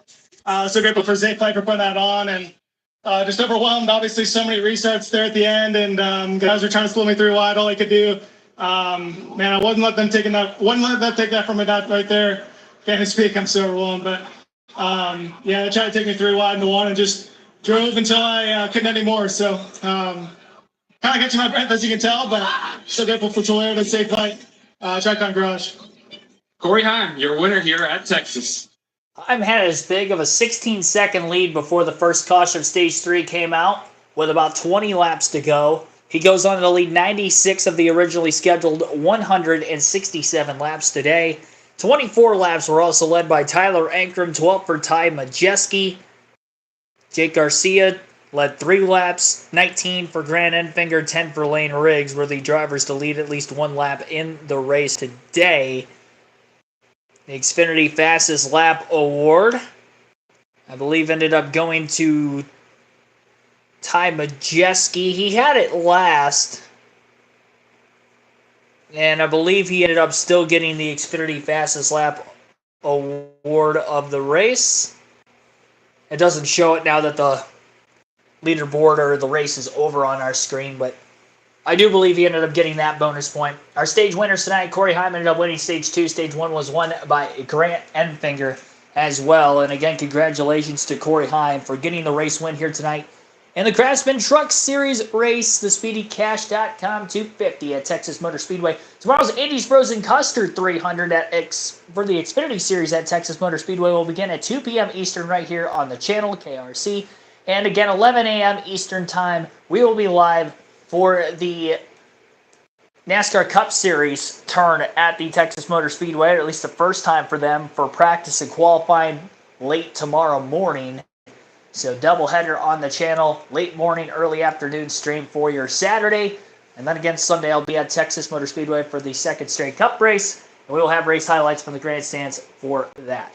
Thank you so much for watching. Appreciate you guys staying tuned, as always, for these live commentary streams. If you are new, be sure to hit the subscribe button. Hit the like button on the stream if you haven't done so yet as well. Our goal was 50. We are at 47 right now. We're 3 shy of our goal on the like counter, so be sure to hit the likes. Helps the streams out, helps the channel out a ton. On the road, it says 7,000 subs. And hopefully, again, that the screen will be widened imagery-wise tomorrow. I got a pretty good hunch that I will be able to do that. And we'll have a similar leaderboard with the screencast. No camera for myself throughout the course of the race. And hope to see you back for more. Thanks for tuning in, as always. And have a good rest of your Friday night, everyone.